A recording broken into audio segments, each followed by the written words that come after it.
Good evening. Thanks for coming tonight. We're just waiting. We're going live for our attendees who are joining us online. So I'm just watching for those attendees to come into the meeting, and then we'll get our meeting underway.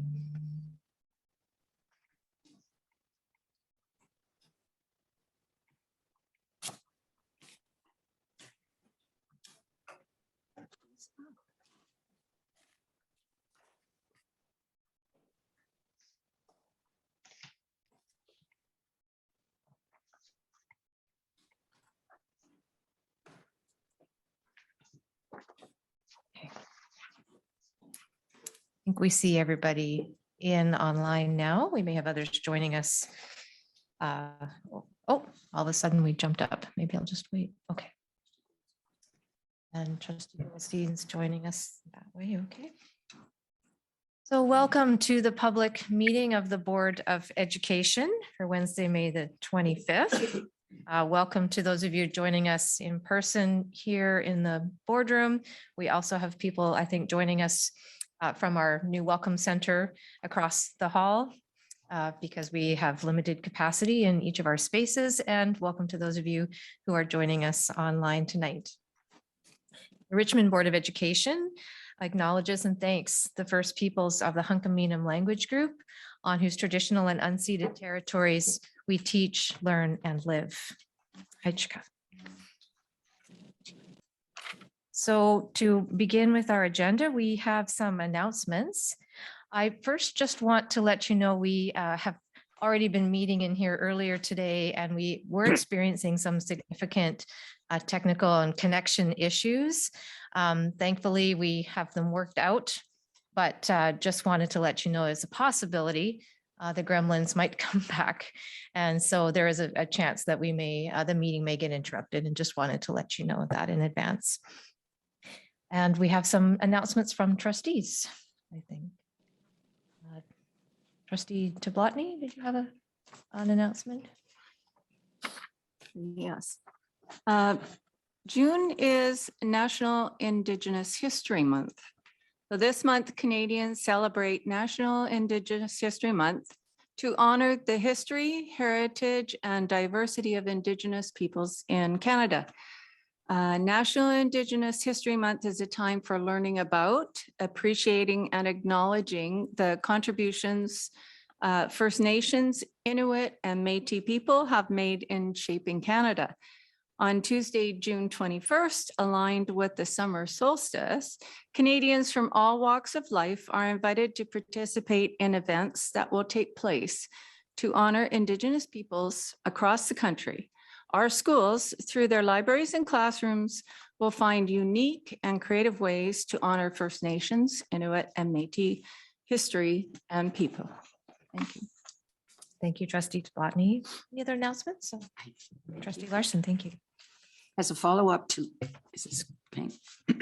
as a follow-up to last month's public board meeting, the board has written a letter to the Minister of Education and the Richmond MLAs advocating for sustainable funding for public education. The letter has been posted on the district website under board advocacy. The board has also applied to present to the Select Standing Committee, and a letter summarizing the board and stakeholder priorities has been written. Thank you. Thank you, Trustee Larson. And I believe our Secretary Treasurer, Ms. Wang, has some announcements regarding logistics for this evening. Yeah, thank you, Chairperson. Good evening, everyone. So there will be two question periods today. During the question period, we'll take questions from the audience in the following order. First is the stakeholder representatives in the boardroom, and then stakeholder representatives on Zoom, and also boardroom attendees, and also the next is overflow room attendees. At the end, we'll read questions from the boardroom board meeting email account, and also Q&A in Zoom. So if you haven't submitted your questions, please feel free to do so to board meetings at sd38.bc.ca. And for the public joining us this evening, you'll be able to watch on Zoom. You will be able to watch and listen to the meeting, but will not be able to speak or chat during the meeting. There will also be a recording of this meeting, and we'll make sure to post the recording on the district's website after the meeting. So that's my announcement. Back to you, Chairperson. Great, thank you, Ms. Wang. And I might just ask as well, are there any materials not included in the packages that were made available to the public? No, all meeting materials are included in the board meeting package, and they are available to the public on the district's website. Thank you very much. We'll move to item 2, adoption of our agenda. I would like to suggest or ask trustees if we can please move item 4, which is the executive report, down underneath item 6C. So it would be the new number 7. So move the executive report to below the business arising and before new business. And we would renumber everything below that. So with that amendment, can I get a motion to adopt? Thank you, trustee Sargent and trustee Larson seconding. Any discussion? All those in favor, just indicate by raising your hand. Thank you.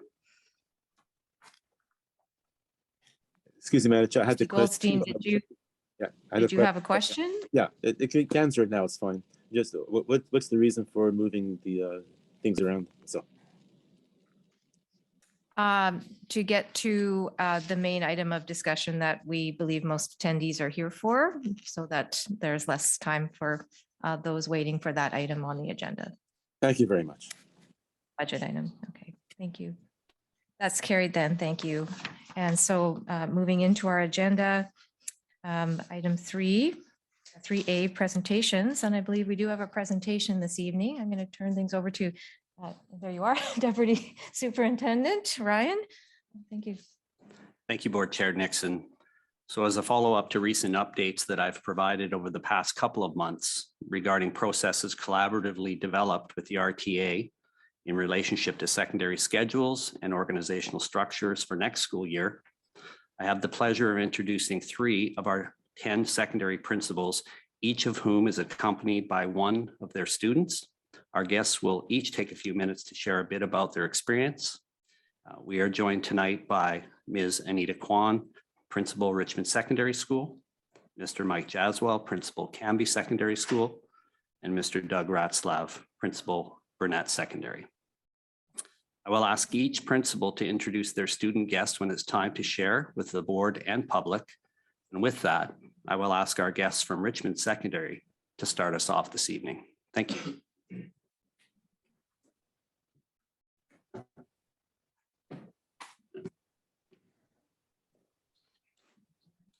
Well, thank you so much for having us. As Mr. Ryan indicated, my name is Anita Kwan and I'm the principal at Richmond Secondary School. And joining me tonight is grade 12 student Sophia Aboumarad. Thank you, Ms. Kwan. Thank you so much for having us. Thank you first off for having us here to share our process and our experience in determining our secondary structure for next school year. It was a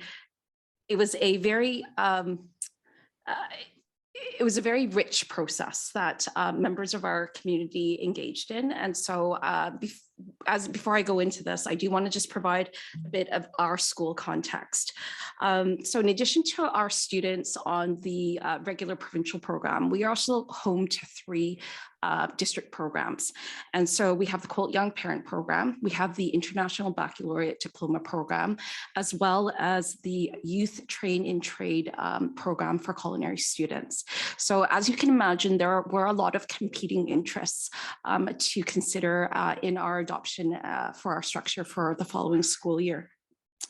Our staff and students and parents at Richmond Secondary School, they engaged in deep conversations about timetabling and personal learning time. And as you are aware, they were invited to engage in this process with a district survey back in late February, early March.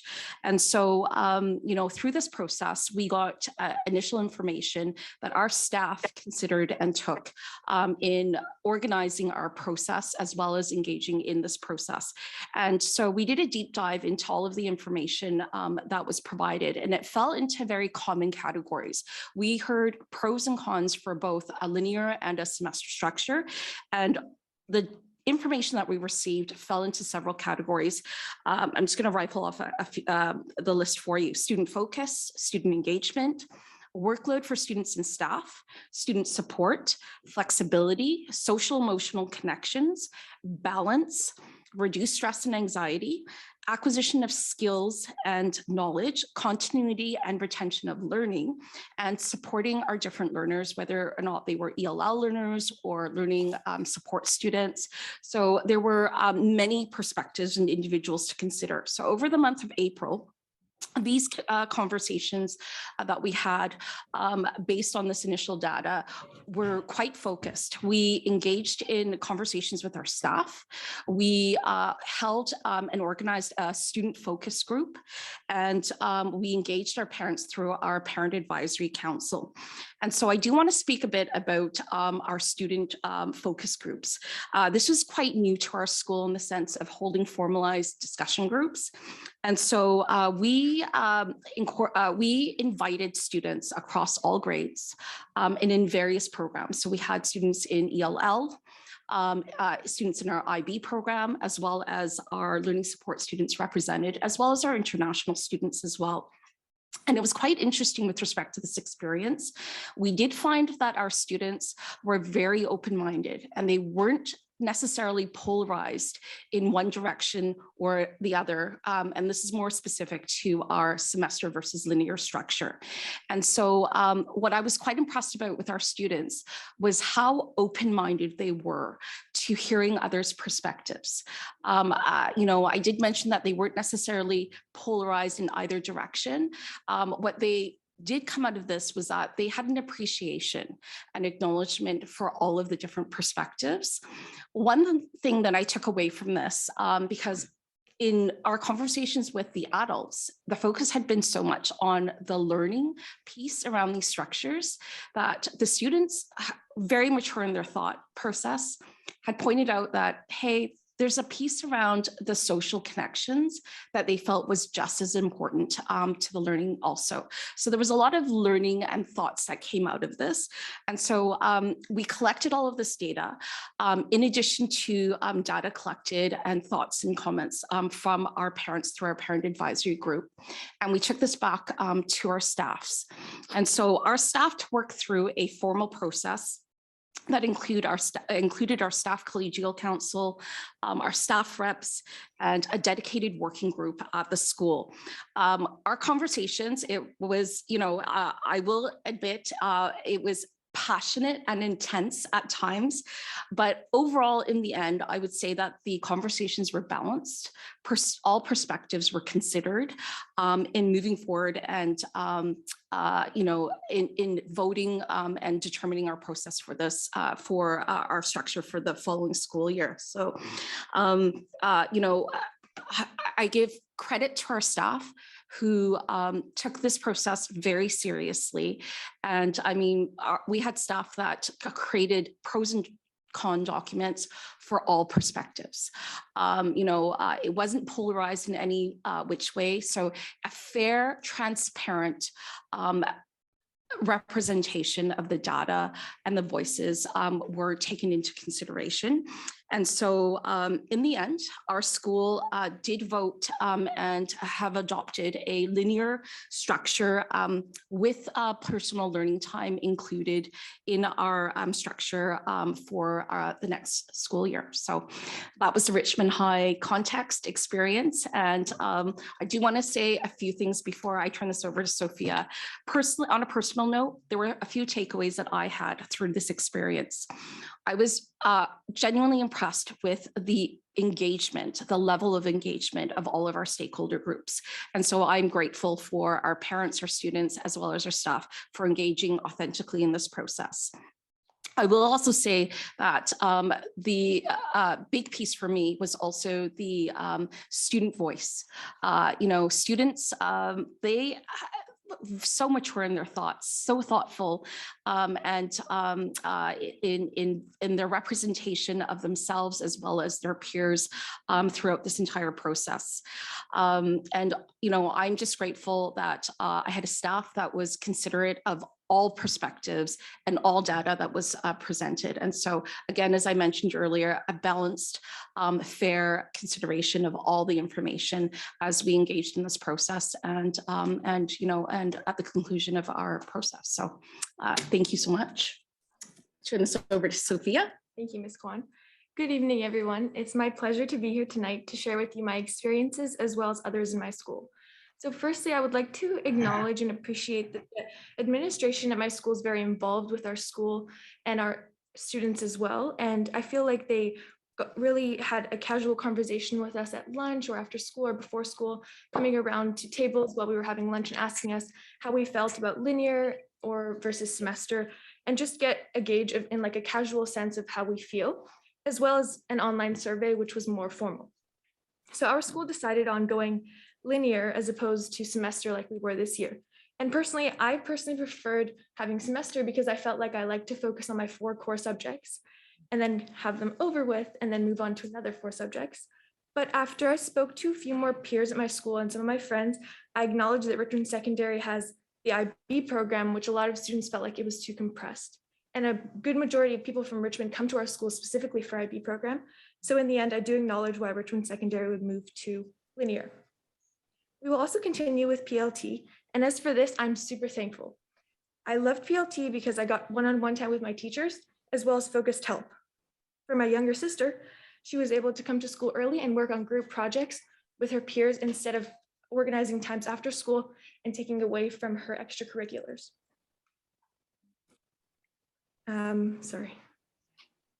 Also, after speaking with my friends, a lot of us are thankful that PLT will continue, as it was a new experiment this year that we really felt like we used our time in the morning, had all our energy focused on what we needed to focus on. And if we were struggling in a course, our teachers were more than willing to greet us in the morning and help us one-on-one. So thank you for listening and giving me your time. Thank you.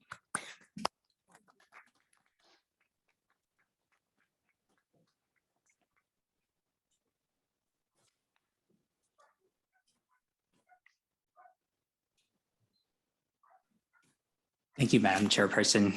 I'm Michael Jaswell and the principal of Canby Secondary. And this is Niam. I'm going to say your name wrong, so I'm going to get you to say it. Nays Majumdar. Thank you. And I'm so happy that I get the opportunity to share our experience at Canby with you today. As I share the development of Canby's school schedule, it's easy to focus in on what happened in the last 4 weeks of April. We surveyed students, parents, staff. We did multiple staff meetings, SEC meetings, countless working groups, polls, votes.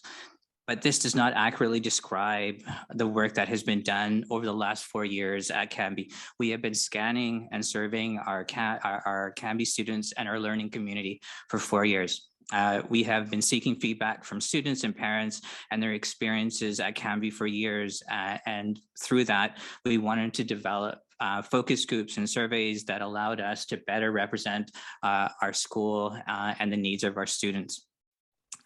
Canby chose for the 2022-2023 school year a semester schedule with personal learning time on Wednesdays and Thursdays in the morning. The result was 84% of teachers chose semester, 16% chose linear. Educational and QP staff were also surveyed, and 100% of them favored the semester schedule. These results are very much in line with Canby's school structure survey and the data that we've collected over the last 4 or 5 years. Students, staff, and parents overwhelmingly support semester and PLT. For example, if we look at our grade 11 class, our group have experienced our traditional linear model, our short-lived quarter model, and our semester schedule. Only 2 students chose the linear model.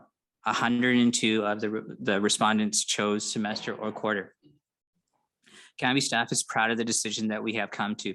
not because of the result. It's because of the process that we followed. Collectively as a staff, we took a binary decision, semester versus linear, and made it into a human experience. We focused on giving people a voice and a podium to share their experiences through surveys, polls, and countless meetings. We focused on the real message of the data that we collected. Students and parents preferred semester over linear 4-1, not because they liked semester or hated linear. The message was simpler. Students were asking for fewer courses at the same time. They were asking for less rotations, less changes in the schedule. Students wanted to manage 4 courses as opposed to 8. They wanted to have an opportunity to go deeper in their learning rather than spreading themselves out thinly. They were asking for more stability, more predictability within the schedule. Students were wanting more time to self-manage and personalize their learning. They wanted us to know that they felt overloaded with responsibilities of school, community, and their families.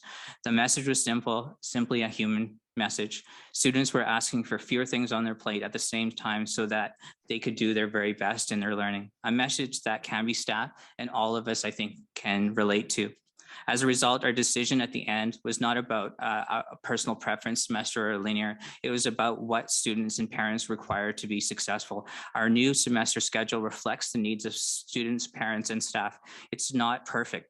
There is more work to be done. We need to continue to scan and survey our school community and make sure that we adjust our schedules in the months and years to come. We need to ensure staff, students, staff, and parents have a voice and have a means to share that message. We need to continue to change and adjust our policies, processes, and procedures to reflect the needs of students and staff.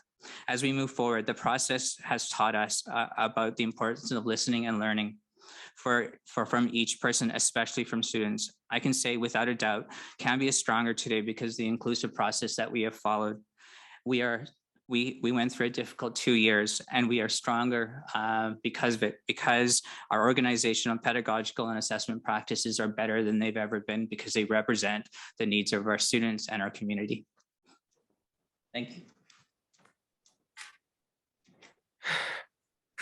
Yes, as Mr. Jaswal said in his speech earlier, the student engagement in Cambie was really beneficial for providing a confidently chosen school schedule for the next year.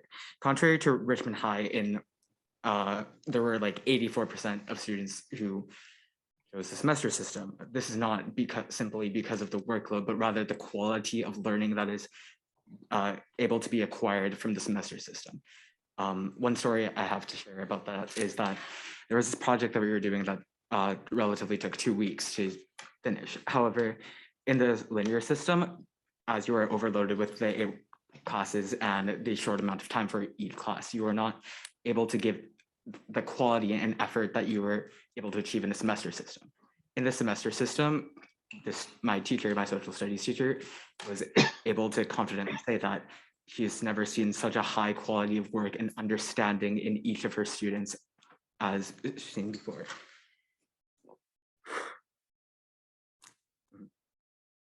Cambie's semester system also allowed a more successful personalized learning time. And PLT allows students to have the freedom to commandeer their own learning at their own time, which is the same reason why schools like Cambie are able to prosper.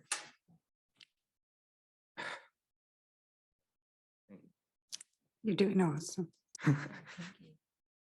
I think what we'll do is, since we've already had 4 of you speak, once you're finished, and then once we have the other presentation, if you can just stay in case trustees have some questions or comments that you can all possibly respond to. Thanks.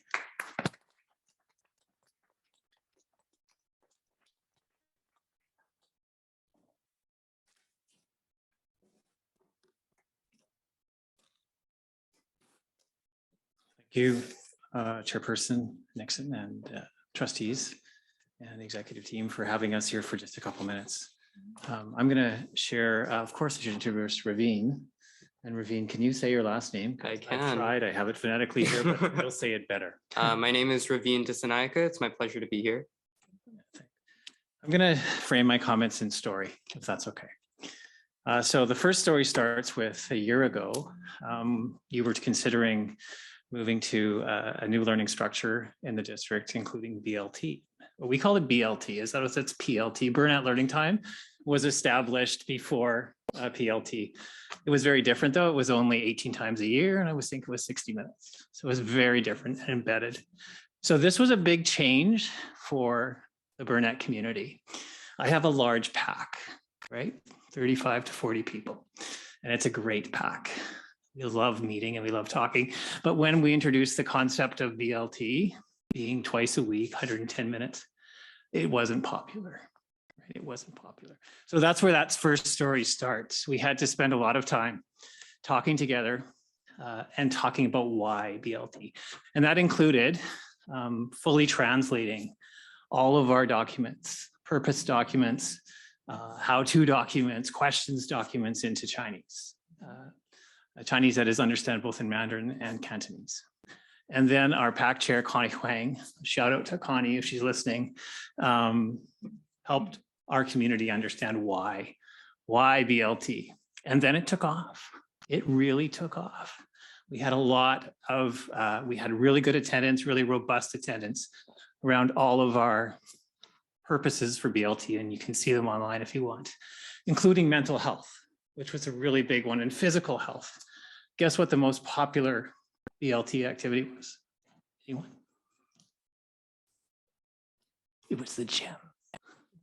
Fully packed every time, right? And the math room every time. Math rooms were fully packed, just to give you a lens. I want to share a quick anecdote from you. And this came in early and I shared it with the executive team. This is from one of our students. I personally found BLT very beneficial for my academics, relationships, and health. During this time, I was able to catch up and finish more work, which relieved my academic stress. For example, I worked on group projects with my peers and therefore we would not have to meet outside of school. Furthermore, these blocks allowed me to find teachers to ask for help and advice. I never had time to connect with my teachers in the past as I can now. Occasionally, I spend an extra hour sleeping to recover, and I found this very helpful for my physical and mental health. As a result, this program has improved my life while I coped with the drastic change from grade 9 quarter system into the regular grade 10 system. So I think that's just a beautiful story to tell you how effective the decision was to incorporate BLT into our learning schedule. So forward now, so the process of coming forward with this schedule planning process. So we have conference days at Burnett, and I was able to use the learning structure survey to survey over 600 kids. We did it all in one day. Most of our teachers and about 180 parents. So we had a really fulsome set of data to go with. So I'm going to be honest, the process at Burnett was fairly straightforward. We had really strong majority view on semester. We already had it, and they wanted it to continue. We had robust students being the most, parents being at about 70%, staff being at 80%. We like BLT. And more importantly, we understand why BLT is important. Parents and staff wanted it to be a little bit shorter, a little bit less time than 110 twice a week. So we took all of that into consideration. Our staff met very robustly, as you've heard tonight, over and over. I took it to PAC. I showed them all the data. I showed the staff all the data, right? And we've come out with a new schedule. We have a schedule that actually shortens BLT on to 55 minutes twice a week. And it's on Tuesday and Thursday. And that was very intentional so that we could be very intentional in utilizing BLT in a very specific and meaningful way with the kids. Monday class, Tuesday BLT, Wednesday class, Thursday BLT. So we went through a really robust process, took us about 2 weeks. We considered 8 schedules. I will say a slight majority of kids wanted it longer, right? So you can assume what their reasons might be. They could be very good reasons, very, very good reasons. And there are lots of really good reasons, Ravine, at our school. Yeah. But some of them are just, I wanted to sleep, right? And that's important, as we heard, it's important to sleep and rest. But we feel as a staff, having listened to the whole group, all stakeholders, that we've settled on a really good compromise for our community. So we're looking forward to revitalizing BLT next year in a very new way. One of our students is writing a song based on Michael Jackson's PLT. But it's BLT. I won't sing it for you, but it's really good. So we're excited about our schedule for next year. We're semestered, which we had before. We've adjusted our BLT and we're focused in on learning for the kids. Go ahead. Thank you, Mr. Ratzlaff. So firstly, I just want to touch on semester versus linear and how Burnett students feel about that and how we handle that. As Mr. Ratzlaff said, Burnett has always been semester. So I nor any of my peers at Burnett have any experience or have any opinions on the linear system, but just speaking from the place where I'm in, I think that having 8 classes at one time does seem at first thought very, very overwhelming. And I think that the semester system does a very good job of cutting down both the length of these classes and also just how many classes you have going on at one time.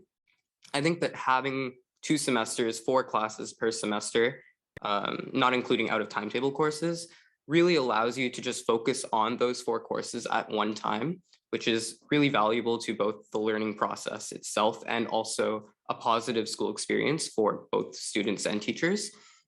And just touching on BLT or PLT, whichever one you want to go with, Burnett has been experimenting with PLT for quite some time now. And personally, I find it very, very valuable.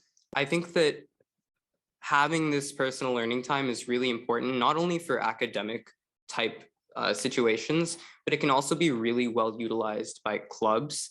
So for me, I'm someone within the school that is very involved with different organizations. These organizations can be like a robotics club or like our theater company, our student council. In these 3 applications, I found that BLT is a really, really, really good place to set up events or to just find extra time to contribute to these and really commit. And I think that that commitment is really important. And without having that specified time outside of, within the school hours, we would have to go and then find that time outside of school, which can be a little more difficult as students do have quite a lot going on in their lives. So myself and many of my peers that I've talked to do find BLT extremely useful. And as far as how it's going to be next year with it 2 times a week and shortened, I also see that as more of a positive change. I think that having it like that just really increases the predictability of it. And also, instead of having 2 classes one day and then the other 2 classes the next day, I think that having 4 classes every single day is really helpful for both like a staff planning perspective and also for students. Personally, I found that with more academic courses, such as like a chemistry course or a math course, having a 2-hour lecture or going through 2 hours of notes can be very mentally draining. And I think that concentration and focus levels really went down within that last hour. So I think that shortening classes just by a little bit while maintaining BLT on 2 days a week is just a really good way to go about it. And I think that the decision that Burnett made was very much data-based, and I think that it was very transparent, the way that the process worked. Yes, thank you.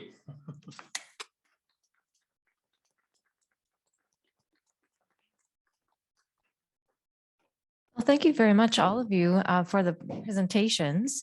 The board has been, hearing reports and updates from staff about the process and how it's been going. It's really great to have you come in person and share about your personal experience of that and your school's experience. Just going to see if trustees have any questions or comments, and if there's one for a particular person, you're welcome to come back up and speak to the mic, maybe. Trustee Larson? Yes. This is for everyone. I'm amazed these days at how students are so aware of their own learning needs and their strengths. And the 3 of you just showed that again this evening. And it's fascinating and it's wonderful to see. So thank you. Thank you, Trustee Larson. Trustee Hamaguchi. So with Burnett, you started off before being semester. And after you had your discussion, what was decided after? Sure. Yes, if you wouldn't mind, we've got folks trying to listen online. Thank you. So we were semestered going forward. We are semestered going forward. You are, so you've remained as, We've remained semestered. Yeah, I think we said that. Yeah. okay. So, Yeah. so just a general question. Now, I came through Boyd and Steveston, and they were junior high and senior high, and they were both semester. So semester is what I know. Right. And so when people ask me, I think, oh, semester is way the best. Now, so far, everyone who started off as semester or linear, sounds like they went back to that. Did anyone in the district switch from starting off being linear and then they decided to become semester or vice versa? Quite a few. I can answer that one. In general, we were 8 and 7 and 3, and now 7 linear and 3 semestered. Now we're 8 semestered and 2 linear. So quite a change. So a lot of complex work has been done in many schools. We're only representing our secondary colleagues. A lot of complex work has been done. Yeah. For that's a big shift. Thanks. I'm just wondering if are we able to use one of the handheld mics rather Mike, you than up and down, or Oh, yeah. you could just go. So we were. Yes. Sorry, folks. We should have gone one at a time. It was too late. I apologize. So we were one of the schools that we were linear and we moved to semester. It is an interesting process. Cambie has been around for just under 30 years, and we were a linear school for that whole entire time. There was many messages and from students and parents suggesting that having 8 courses was a really heavy load for students at all levels, grade 8 all the way through grade 12, especially in the grade 12 year. But we stayed there, and for very good reasons. We had very successful school. We had a very high success rate, graduation rate. Students were doing well. They were going to post-secondary. Things were going well. But the messages were there. And Naz can talk to this, there were messages out there that, maybe this is too heavy, especially the way the world is today. Students do as much in school as they do outside of school. So we needed to rebalance, and we went from linear to semester. I will say that the teachers who teach in linear schools love it because it gives them a better balance in life. They get a fresh new set of kids every day. But we changed not because we preferred one or the other. We listened to our students. I think that was the clear message that we got when we got our student data back. But the data that we had been receiving for 4 years, where we were sitting with our students and asking, what can we do to better represent what you are looking for in our school? How can this school better represent that? How can we help you be more successful? And the answer was very simple, is that we've got too many things going on. And I think that we would be more successful if we were given a little bit less, not take things off our plate. It's just at different rates. So what do you think?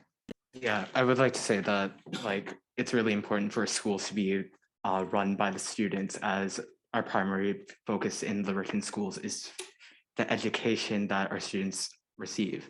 It's not really about the quantity of education rather than the quality. So if students believe that a semester system is more beneficial to their personal learning, it is important to recognize that and follow suit. I give an example of our ELL teachers. We've got 3 of them, and all 3 of them wanted to go back to linear. And all 3 of them, they stood up and said it in front of the whole entire staff that we prefer linear, but our students are more successful when we go semester. And that won the day. Thank you very much. I had Trustee Tablotny's hand up on the screen here, and then Trustee Sargent. Yeah, I just wanted to ask the student that's sitting, I can't remember your name, I'm sorry. So going into this, were you skeptical in the process? Because we've been talking a lot about student voice Yes. and how important it is. But were you skeptical as to whether you were really going to be listened to and, were teachers and staff just paying lip service or did you really, feel confident that that your views were going to be heard in the long run? And this is regarding the student survey. Yes. Yeah, I would like to say that our school has a lot of trust in the administration and the students, and the staff. So we were very confident that our ideas would be heard. It's not only the surveys that matter, it was the focus groups that were held. It was the personal conversations that we had with each of our teachers and staff. It was like the weekly updates we got in the plans that gave us the trust in our administration. Well, that's really good to hear. And so you weren't surprised then at the outcome No. in the long run. Well, that's fantastic. That's great to hear. Thank you. Thank you. Trustee Sargent. Thank you. Well, I just wanted to say that this discussion has been going on for quite some time in secondary, but I think the impetus too was COVID. I mean, there were some things that came from COVID, and I know I heard loud and clear what wasn't working for students. I mean, we had to do quarter this and this and this, and students, I'm so proud that you, you told people this really isn't working. It didn't work. We were in a pandemic. And we had to do emergent things. And I think that discussion came out and students really led that as well and said, this is not good for me. So I just wanted to say, as been noted, that student voice is a big part of our strategic plan, but honest engagement with students and everything we've been hearing over the last few months was all the staff and admin were really listening to what's best for students. And listening to you tonight, you're so, you just spoke so well. And I'm so empowered by your strength. And I hope you know that your voice is making all the difference.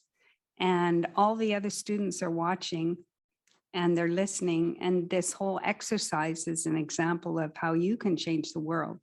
And really, your voice is the most important. And I wanted to thank admin and staff at all the schools because it's a hard conversation.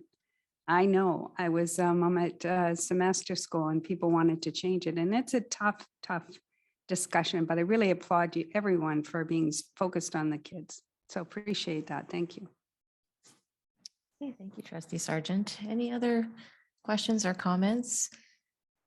I think I'd just like to say too, especially to Richmond High, your presentation, what I heard as well was through those conversations, like renewed appreciation for other students' perspectives, so that students didn't have one perspective overwhelmingly, and because of the variety of programs, but building that understanding and empathy for what other students were going through. I really appreciated hearing that. I don't know if you had anything else you wanted to say about that, but it just sounds like the quality of the conversations and the depth of listening throughout the whole community, parents, staff, students, hopefully gave you a sense of coming closer together as a community, that you can talk about hard things and work things out with a common understanding and a common focus, which is your learning as students. So.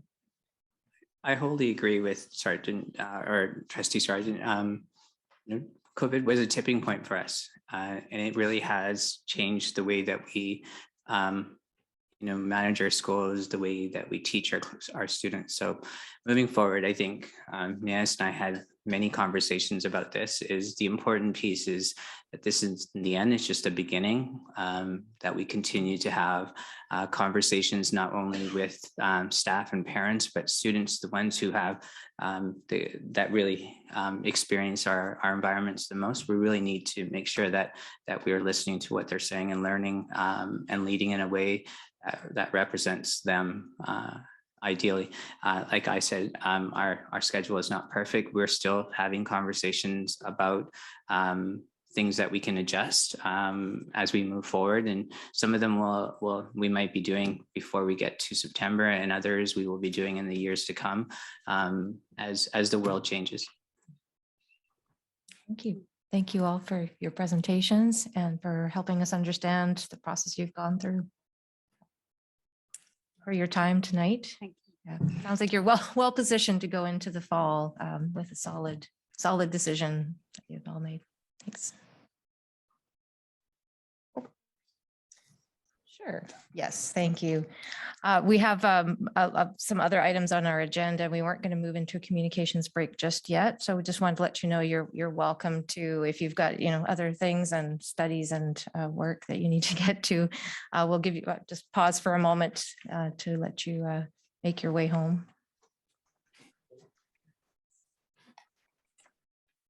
Thanks, you guys.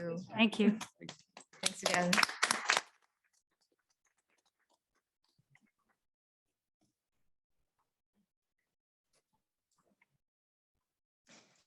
I'm also just going to check with staff to see if there were others who were waiting to maybe take spots in here.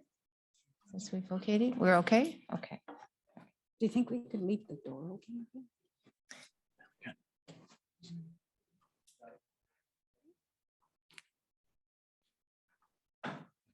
So is there a request around around having some air, whether that's possible? Not sure. Is it okay if we leave the door open? Thanks.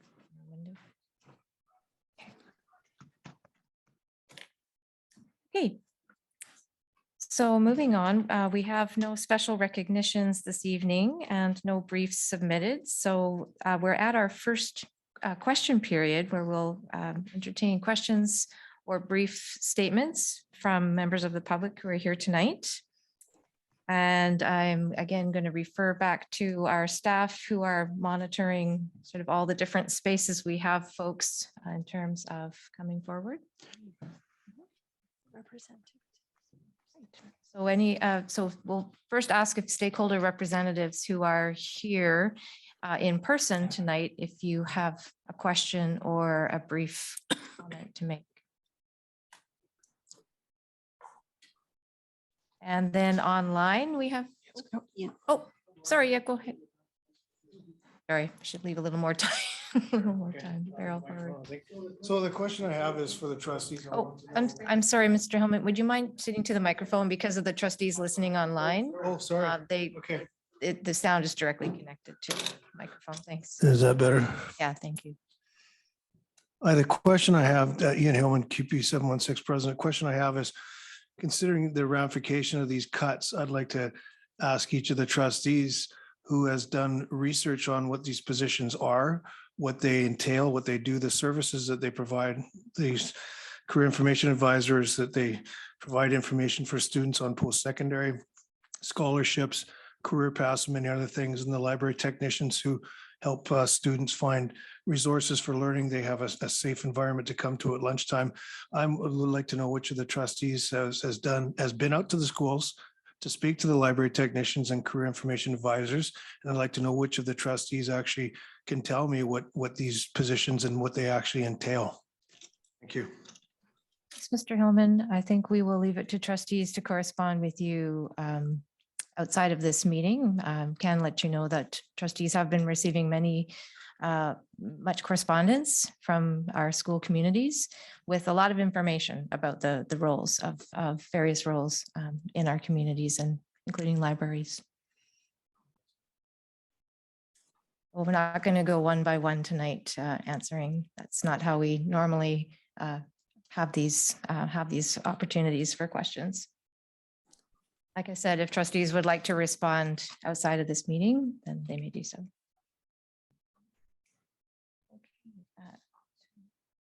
So stakeholder representatives who may be attending virtually, you have a question or brief statement? Again, just a reminder that trustees won't be individually answering questions. So Liz. Oh, thank you. Sorry, looking all around. Ms. Baverstock, do you go right ahead. Thank you. Liz Baverstock, President, Richmond Teachers Association. And sorry, I'm normally in the company and not at home, and I have a kitten who is attacking my papers. So I just actually had a question, looking at the package and trying to understand how decisions may be made this evening. Is it my understanding that the proposal within the package that is not necessarily final, that there may be further decisions that are made tonight as part of your deliberations? And I ask that because I am still hopeful that there's been a lot of consideration about reducing the number of cuts, specifically to RTA and QP positions. And as I've reiterated a number of times, I don't feel that this is the time for cuts, and certainly not cuts to people, because ultimately that will impact learners. So I'm just trying to understand, because I thought I might see some amendments coming into tonight, but my understanding is that that's going to be part of the discussion tonight. Is that correct? I'm just going to ask if our Secretary Treasurer can comment on the process for tonight. Sure. Thank you, Chairperson. And yes, Ms. Beverstock, yeah, through the chair. Yes, that is so the bylaw that's included in the board meeting package is based on the original proposal list that's included in the board package. So there will be discussions during today's board meeting, and if there's any amendment, we will implement those amendments following the board's decision. Okay, thank you. So yes, there is room for amendment tonight. Okay, thanks for that, and I look forward to listening. Thank you. Hey, just checking to now, we're going through our list. Anyone present here in the boardroom, not official stakeholder rep, who would like to make a brief statement or ask a question? If you could just come to the mic and introduce yourself so we can minute who's here. Good evening, everyone. I actually invited one of our students up here because the story that I submitted to you a while ago actually had a little bit of Destiny's story in it, because she is the one that had an amazing presentation with her ball gown that she made, and our librarian and our library tech were crucial to supporting them in their presentation. And this person beside me has become an amazing leader through our support of our staff in our school. And I'm really proud that she's here as well in support of our library tech and our librarian. So Destiny, thank you for being here.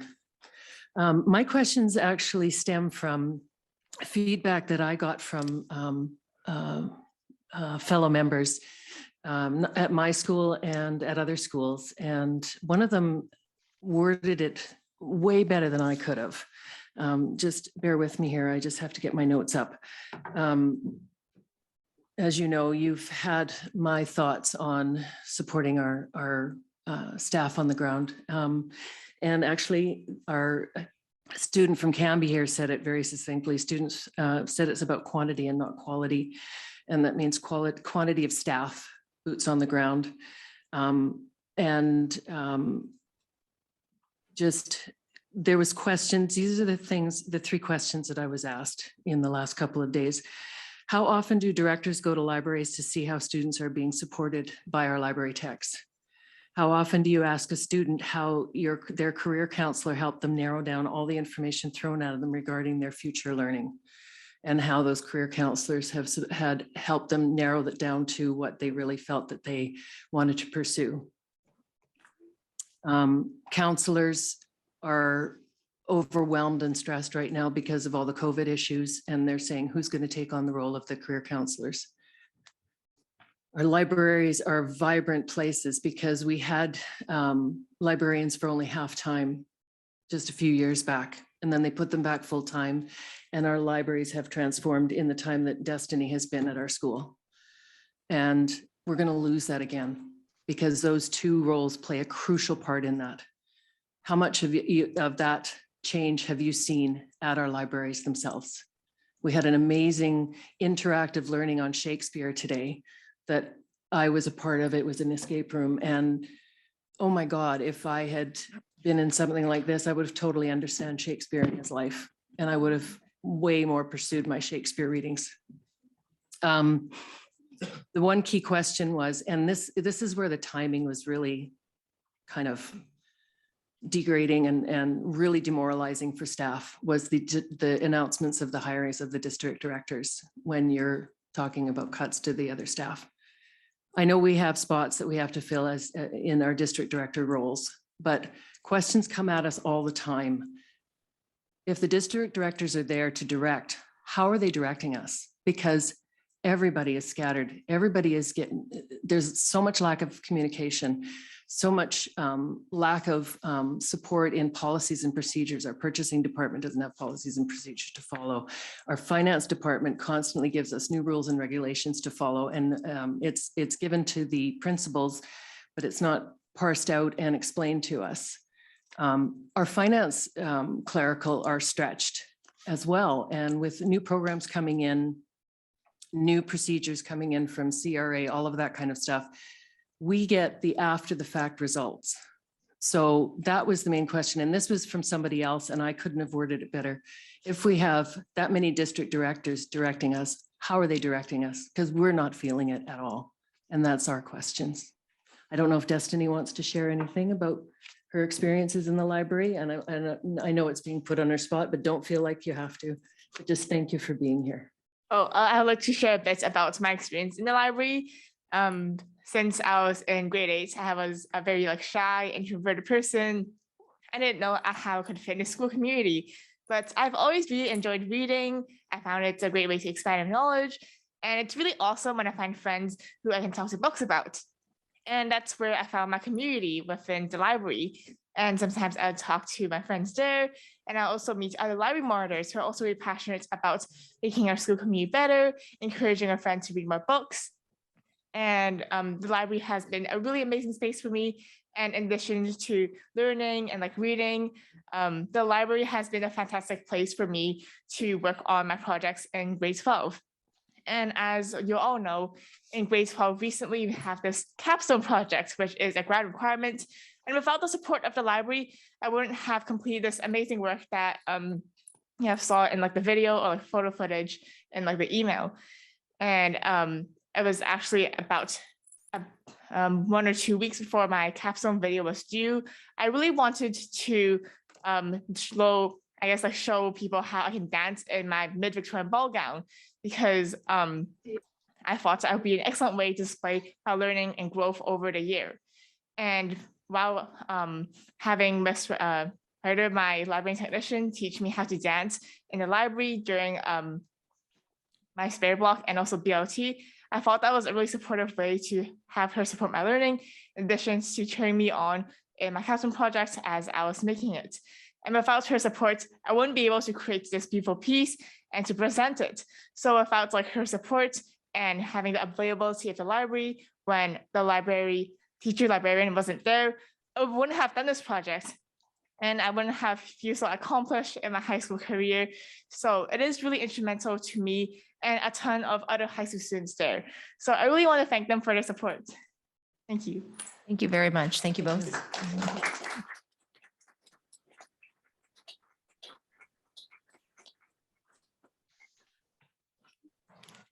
Just looking for any other. Yep. Thank you. So we're just going to check with those who are sitting in our Welcome Center overflow area. We don't have anyone. Okay. Okay. And just checking again with those attending virtually. Oh, and Nancy, hi. Yes, see your hand. Hi. Thank you. Hi, I'm Nancy Williams, Second Vice President, CUPE 716. And I'm also an EA who has been in the district for 23 years. And I would like to I'd like to talk about the budget cuts. This is the second year in a row that the school district is facing a budget shortfall of approximately $4 million. For 2 years, layoffs have affected CUPE support staff and RTA members, directly hitting the classroom. In the private sector, when the years are lean, it's the top directors that don't take bonuses or salary increases. Trustees, I'd like to know how you justify giving yourselves a combined pay increase of 13.1% over the 2-year period from June 30th, 2019 to June 30th, 2021. That is 7.7 from 2019 to 2020 and 5.4% from 2020 to 2021, while your support staff are struggling to survive on 2% per year over the same period of time. How can any of you take a 13% increase during a pandemic when the majority of society was laid off without work and struggling to survive? Valuable cuts to programs could have been saved where your increases might have been able to keep them going. Again, I want to reiterate what we've said many times in the past. The positions that you are going to cut this year are valuable to our children in the school. The library techs, it might not be an assigned classroom, but it is a classroom. And believe me, there are more children in there, not necessarily doing library work. We have a lot of children who at lunchtime pray, and they need to have a quiet corner of the school to pray in. We have many children who have no friends.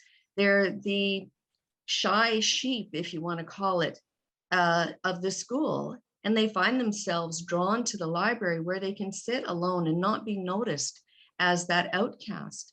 Our career advisors provide a very, very important role to the kids in our schools. Many of them, without seeing all the bulletins come up, they don't realize that there are scholarships available, and they don't realize that there are different trades available to them. It's not just university at the end of the road.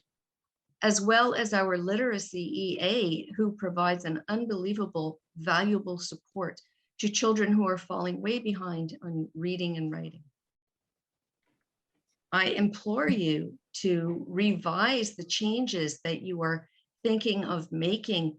In the long run, it might help us with this shortfall, but in the long run, it will be very hurtful to our learners. Thank you. Thank you, Ms. Williams. And I'm not sure the source of your information about trustee salaries. I will be making a statement when we get to the budget bylaw item on the agenda about some of the information that's been circulating. Thank you. It's the SOFI. Okay. Sorry, what was that? You're saying the source? It's from of the Statement of Financial Information. Okay, thank you. Any other questions or brief statements?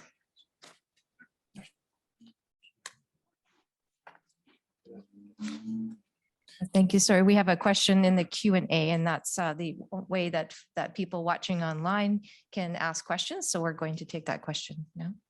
Thank you, Chairperson. So the question is, of the $160 million in projected salary expenses and $220 million of projected total expenditures in the 2023 budget, how much of that will be allocated towards the ELL instruction and program support? And then the second question from the same person is, understanding we're facing a shortfall this year, will the board ensure that funding for ELL instruction and programs will remain consistent and not be cut? Is that a question that staff are able to answer tonight, or should we? Yeah, so through the chair, we would need to spend some time gathering the information to respond to the first question. We can certainly do that and email the person. The second one, I guess my response would be that at this time, there are no proposed cuts to ELL programs or funding. Okay, thank you very much. I think that wraps up the questions and statements for this period. So thank you.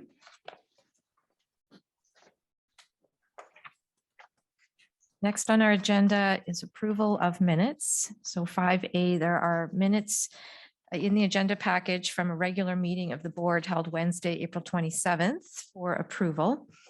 Looking for a motion to adopt the minutes. Trustee Larson, thank you. And a seconder. Trustee Goldstein, thank you. Any discussion? And I'll call the question. Those in favor, please indicate by raising your real hand. Thank you. I'm taking a look at the screen here. That's carried. Thank you very much. There's also a record in your agenda package of an in-camera meeting of the board held Wednesday, April 27th, 2022. So on to business arising. 6A is the 2022-2023 annual budget bylaw. And first off, in the agenda package, we have a report from Secretary Treasurer Cindy Wang. And Ms. Wang, I'm going to turn things over to you to present your report. Thank you. Thank you, Chairperson. My report is on page 17 to 35 of the public board meeting package. So the 22-23 annual budget bylaw and its supporting financial statements were prepared in accordance with the Public Sector Accounting Standards, following the Budget Transparency and Accountability Act and its related regulations, and using the financial statement template prescribed by the Ministry of Education. The total annual budget bylaw amount is approximately $293 million, which is comprised of the operating fund, special purpose fund, and capital fund.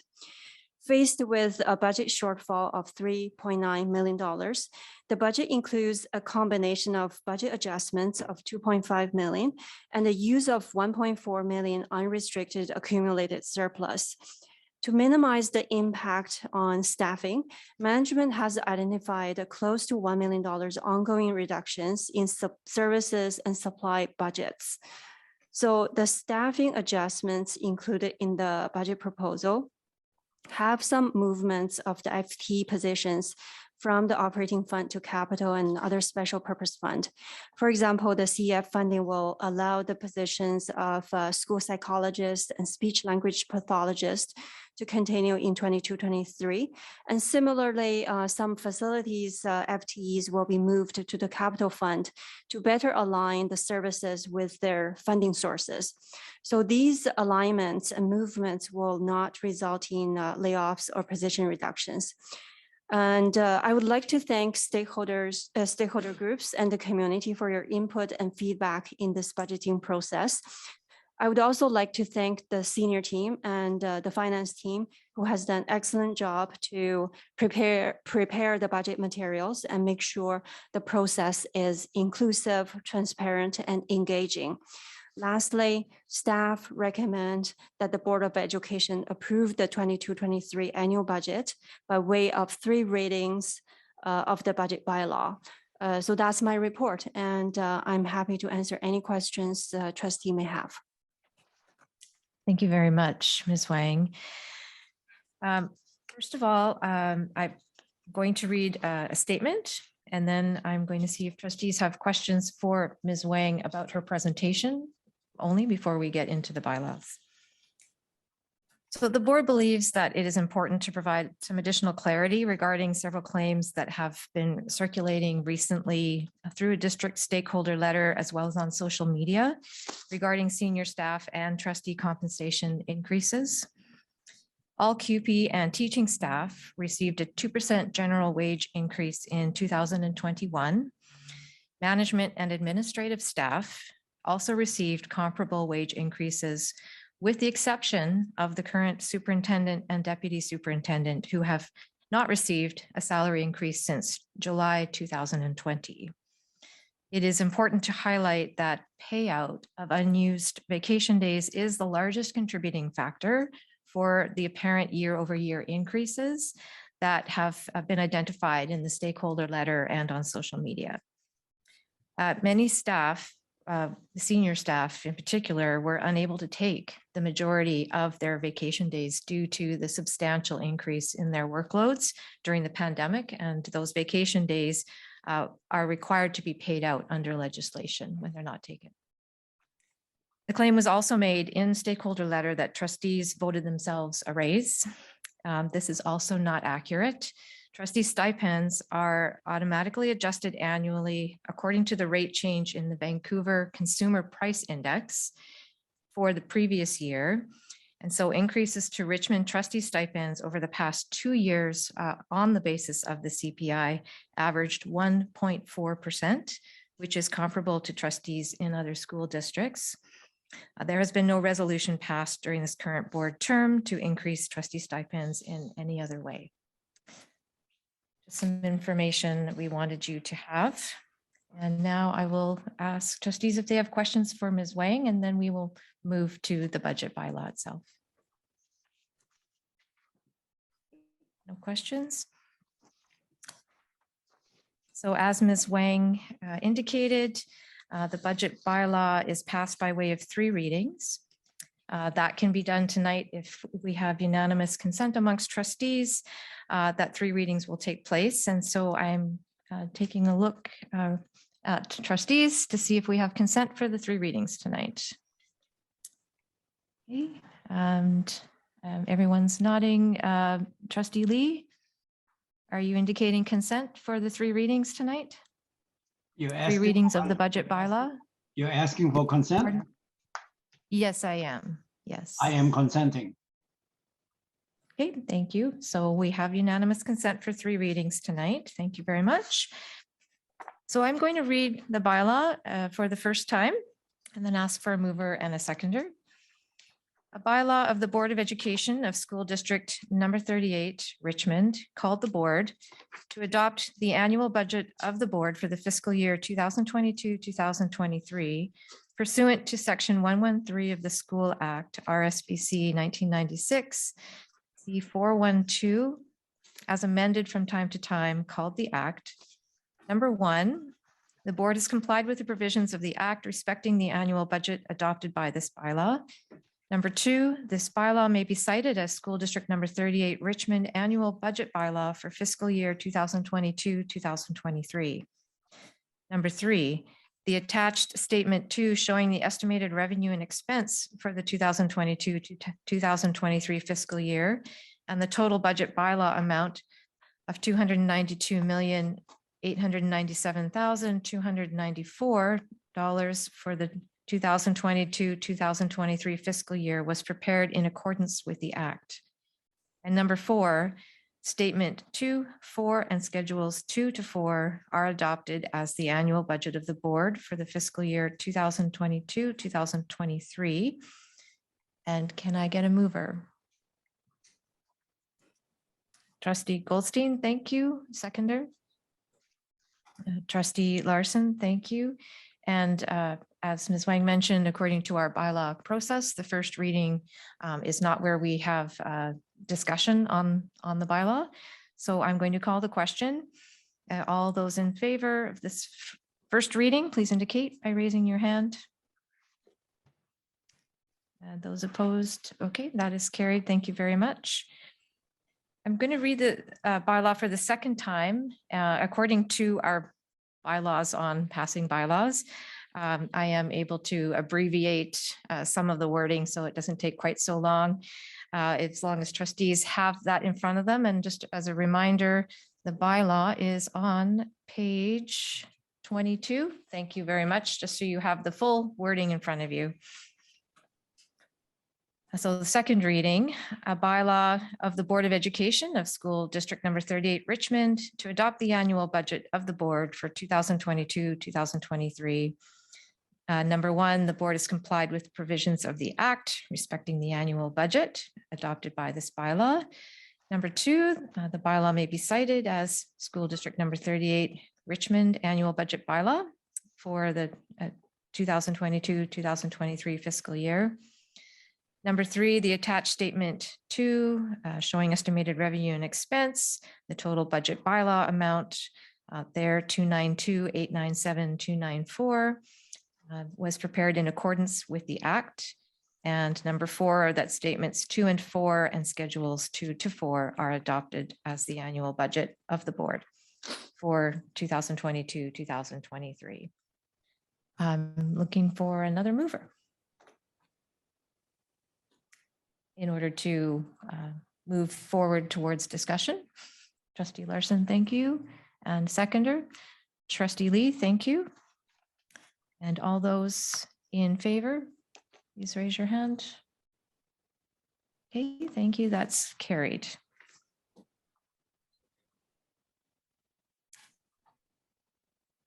Here, I lost my place. So I'm going to open discussion now of the principle and content of the bylaw as per our bylaws. Trustee Larson. I'd like to make a comment. Every year, our senior team and finance team are responsible for the difficult yet essential task of providing a formal budget proposal to trustees to begin consideration and discussion. We were given, thank you. We were given a well-defined problem mostly due to chronic overfunding, inflation, and the hangover from the pandemic, just to name a few. We were provided clearly stated suggestions to solve the problem. This was the beginning, the start, the foundation, if you will. I'm grateful for the options that were provided to us and the detailed explanation we were given by the experts for understanding. The rest you all know, and we find ourselves here tonight to make a decision. I thank everyone along the way, start to finish, for their input, as it is all critical to the decision-making. On that note, I move that the 2022-2023 annual budget bylaw be amended to reverse the proposed budget adjustments of library technicians, educational assistant literacy support, and career information advisors. Thank you. Thank you, Trustee Larson. So there is a motion that's being made to amend. Do you have a seconder? Yeah. Doesn't matter. Sorry, Trustee Tablotny on, right, I see your hand. Sorry, I need to look at my screen. Before we open discussion, do trustees need that motion read again? Would you mind just reading it one more time, Trustee Larson? The motion, just the motion. I move that the 2022-2023 annual budget bylaw be amended to reverse the proposed budget adjustments of library technicians, educational assistant literacy support, and career information advisors. Okay, thank you. And as the mover, would you like to open debate? My rationale is, with this amendment, we can maintain the unrestricted accumulated operating surplus reserve balance of between 2% and 4% of the district's annual operating expenditures per policy 631-R. And thank you. And you'll have an opportunity as the mover to have a final word as well. Trustee Tablotny? Yes. So you'll have to bear with me. This is a big one for me. I've been a trustee since 2002, and it's probably over 16, 18 years, something like that. And during the years I've served the district, we've had to make some very serious cuts over the years and even close schools.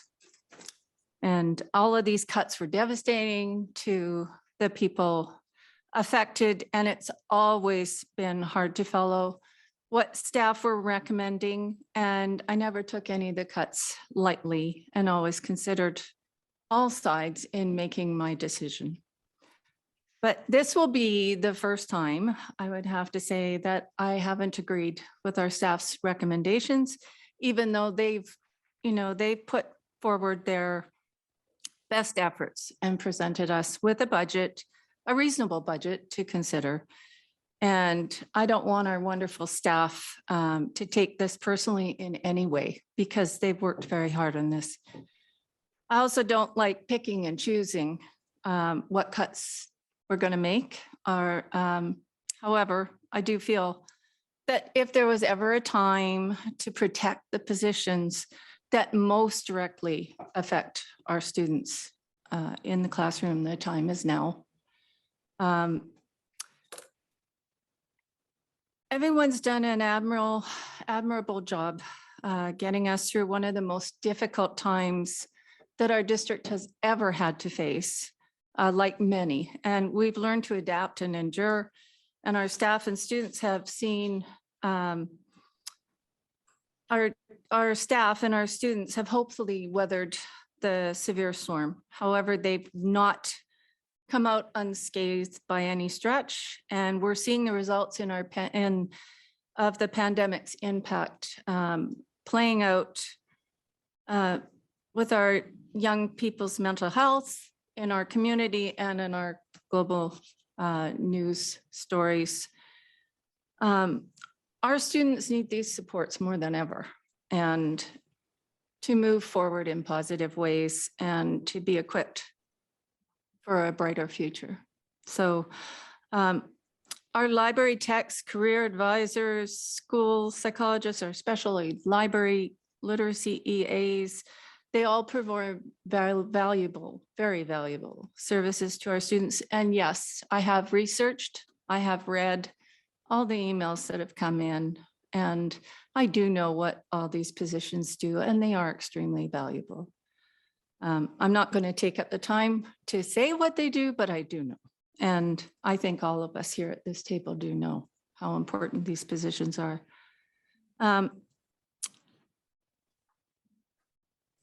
We, really have to try and protect these positions, and trustees are going to have to continue to advocate to our provincial government to cover our rising costs, pressures, than the per student funding. And that goes for trustees across the province. We're all facing this problem. So this time I'm prepared to take a stand and balance the budget using more of our surplus funds, knowing those surplus funds aren't always going to be there. And that's the scary part.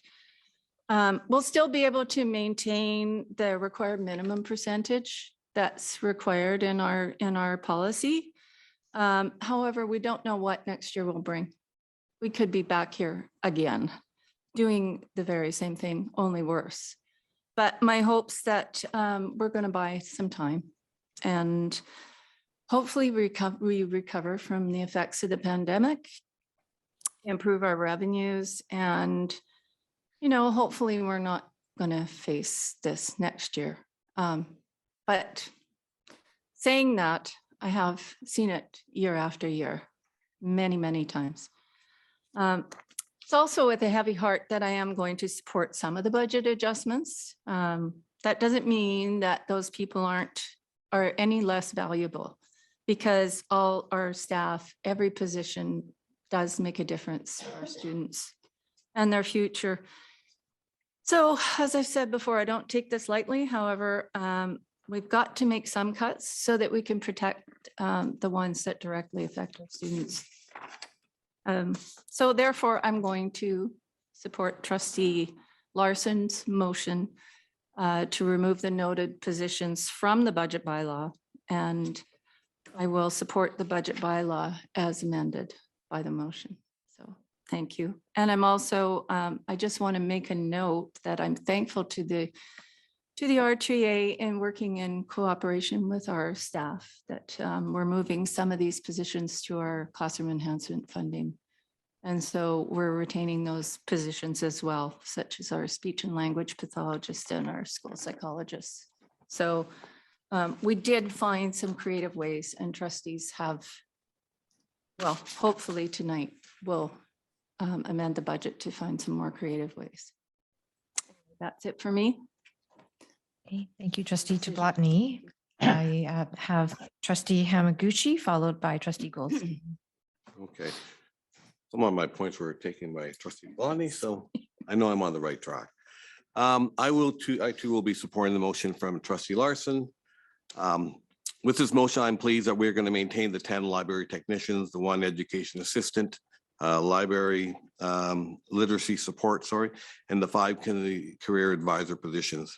I want to thank all the students, the alumni, parents and staff who sent emails to the board expressing their concerns about losing these positions. There were a lot to read, but we read them, and the message came across very clear. And there are times when people send letters, and sometimes it makes an impact, and sometimes it doesn't. But with all we were receiving, and the passionate pleas.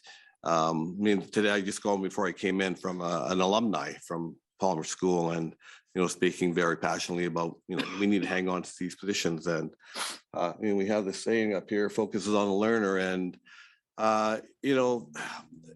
it should always be on the learner. But like I say, sometimes there are things that come up where you have to do, and which makes you think twice about that. And it comes with the job. And next year, I do have concerns though, because next year this process could repeat itself. if we remain in a budget deficit, which is projected to be the case for the next couple of years, that means that all these positions that might get saved tonight might be back on the block again with some others. And like, that's not a good place to be, and we don't want to be there. This year, we're taking money from the rainy day fund to keep these positions. Because if we didn't do that and we kept these positions, we'd have to take other positions. And like, that's not an answer. But also you have to make decisions. And, you know, like I say, if this goes through, I hope we take this as a win, but keep in mind that that we were able to save these positions this year, but as for next year, you know, it's back to the drawing board again. And, you know, it's sort of been said already. I mean, one of the biggest challenges we have is a chronic underfunding of education.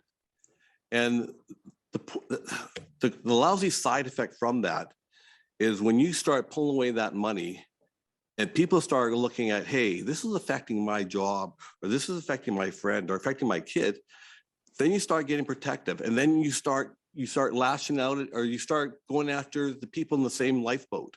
And I'm not saying the government does that by design, but it definitely is a distraction that keeps us out of the hairs of the government. And I think it's really imperative that we work together and we go after people who can make a difference in terms of the funding piece.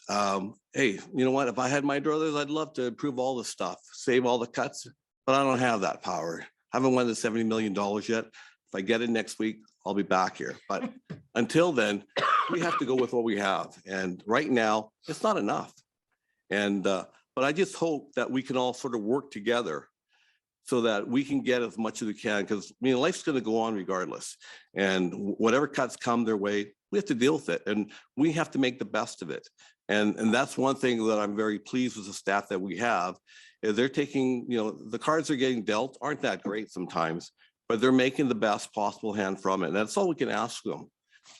And, you know, along the way, there's going to be casualties, and, you know, my apologies to the people whose jobs are going to be lost. That's not what we hope for, and that's not what we intended when we signed up for this job. But, you know, when you don't have the money to pay for some of the things, cuts have to be made. All right. So that'll be part 2 of my next one when we talk the budget. But anyways, I do support this motion. And I mean, as for the positions, I mean, I've gone to school, Richmond all my life, been involved. So I have a good understanding of a lot of the school positions. And yeah, all this stuff, they're important, but so are the ones that we're cutting as well. Right. And, but you know, we do the best we can. Thank you. Thank you, Trustee Hamaguchi. Trustee Goldstein, you're next. Thank you, Madam Chair.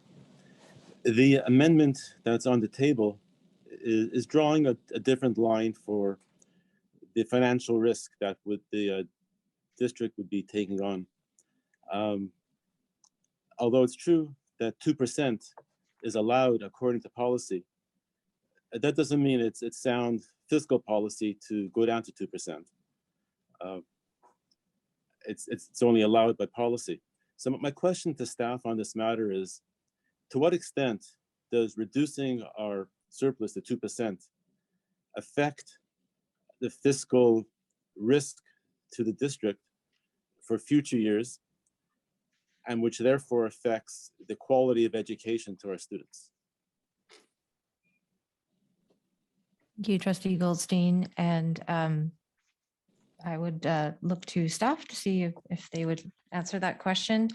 Yeah, can I just double check, is your assumption that with these cuts that we would be at 2%, or are you just asking part of the question. an overarching question about 2%? No, the question is, for these particular cuts, how does the financial risk, the increased financial risk affect the future finances of the district, but especially the quality of the future education? I'm assuming it's 2%, but if it's not, that could be part of the answer. To what is it being reduced? Wayne, did you want to respond? Sure. Thank you, Chairperson. And thank you, Trustee Goldstein, for your question. So with the current proposal, the budget bylaw that in front of you, included in the budget, the board meeting package, with the reduction, ongoing and one-time reduction of the $2.5 million out of the operating budget, and also using the $1.4 million out of the unrestricted accumulated surplus, we're going to be leaving about 2.8% of reserves. So just over $6 million at a 2.8% of our total budget. So that's the current proposal or current bylaw that you're looking at. So with the amendment that the trustee Larson is putting on the table, so with those amendments, those positions, that means that we're going to draw another $474,000. So together it means we're going to make a $2.02 million reduction ongoing and plus one time out of the operating budget. And we're going to use reserves of $1.9 million. So, that's how we balance our budget. 3.9 means $2 million reductions and also 1.9 million by using reserves. So with the use of the reserves, that will leave about $5.7 million in the accumulated operating surplus, which is about 2.6% of our total operating budget. So at that rate, I would say it's still healthy compared to our total operating budget. So yeah, I hope I answered your question. So just in summary, it's going from 2.8, it would go from 2.8% to 2.6%. Correct. Thank you very much. Okay, thank you. Trustee Sargent. Thank you. And I am going to take a few minutes because I think the process warrants it. Why are we here? This isn't something that I've been a trustee almost 20 years. This is something that I didn't run to do. And I would say the majority of my time as a trustee, I have been making cuts. Public education is underfunded. And because of the extra stresses of the pandemic and the unknowns of international student revenue, we are in a structural deficit. So first, I wanted to say that this process, I am so proud of the process that our staff and the board has developed, over the years. It's very open, it's transparent. The community has been very engaged. We have a budget advisory working group that has been meeting for at least 4 months. And they are engaged with helping us work through the budget process. And that doesn't happen in every district.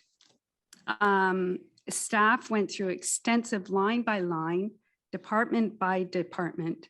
And our job as trustees is to make sure that process happens and that it's fair, it's transparent, and it's caring.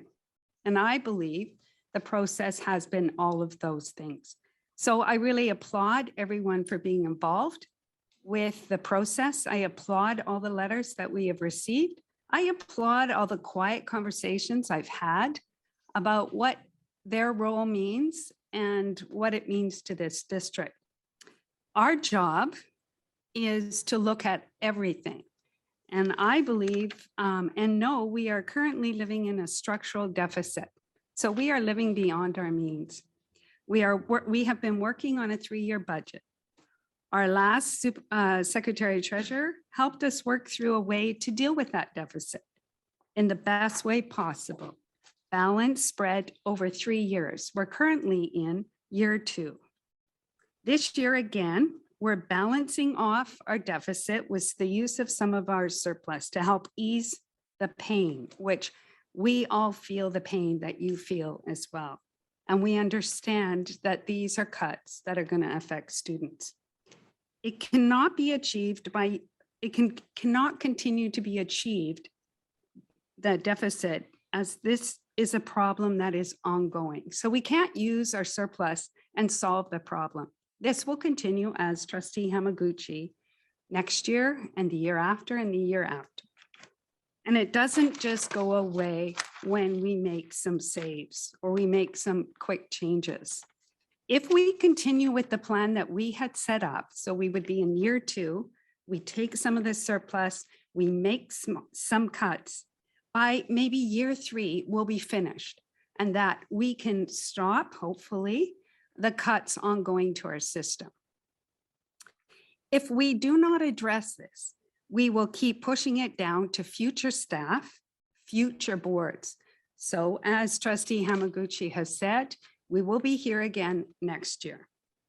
And the morale of the district, looking at all the letters we have received, again, the quiet conversations about the importance of each role, we will be in the same place. And the morale of our district is really, really important. If every year staff are unsure of their jobs, we are hurting them more in the long run. It is my duty to look at everything, the big picture for the future. Want others to know I have done my very best. And to the president of CUPE, I know the roles very well. And I have been in the schools for over almost 20 years. The problem with doing one-off saves or at a board meeting, just looking at, oh, we'll pick and choose which ones we think are important. I can't do that because I believe all the cuts that are on the table are staff that are all important and that all contribute to the success of our students. People say, oh, make sure you save close to the classroom. What does that mean? We have just gone through a pandemic where, excuse me, I'm passionate about this, where everyone has worked incredibly hard, from our facilities people, our district admin, our senior admin, our superintendent, our staff on the ground, our CUPE members, our parents, everybody came together to make sure that we could keep our schools open. How can I now sit here and pick and choose which I feel is more important than the other? I will not do that. I am sad to hear about the inaccurate reporting in the newspapers. It is simply not true. And if you want the true facts, please contact our superintendent or the secretary treasurer. And what has been noted by our chair, if I've gotten a raise, please let me know. The concern with doing the one-off saves are we're taking our surplus policy to we've been told here, 2.8. My preference would be 3.5. Why is this surplus important? It's not a rainy day fund. It's not little cash we have sitting around that we can use when we feel like it. It's to make sure that we're going to be okay if something happens. I am very concerned with using more reserve and getting it down to that lower percentage because of the things that are coming down the pipe.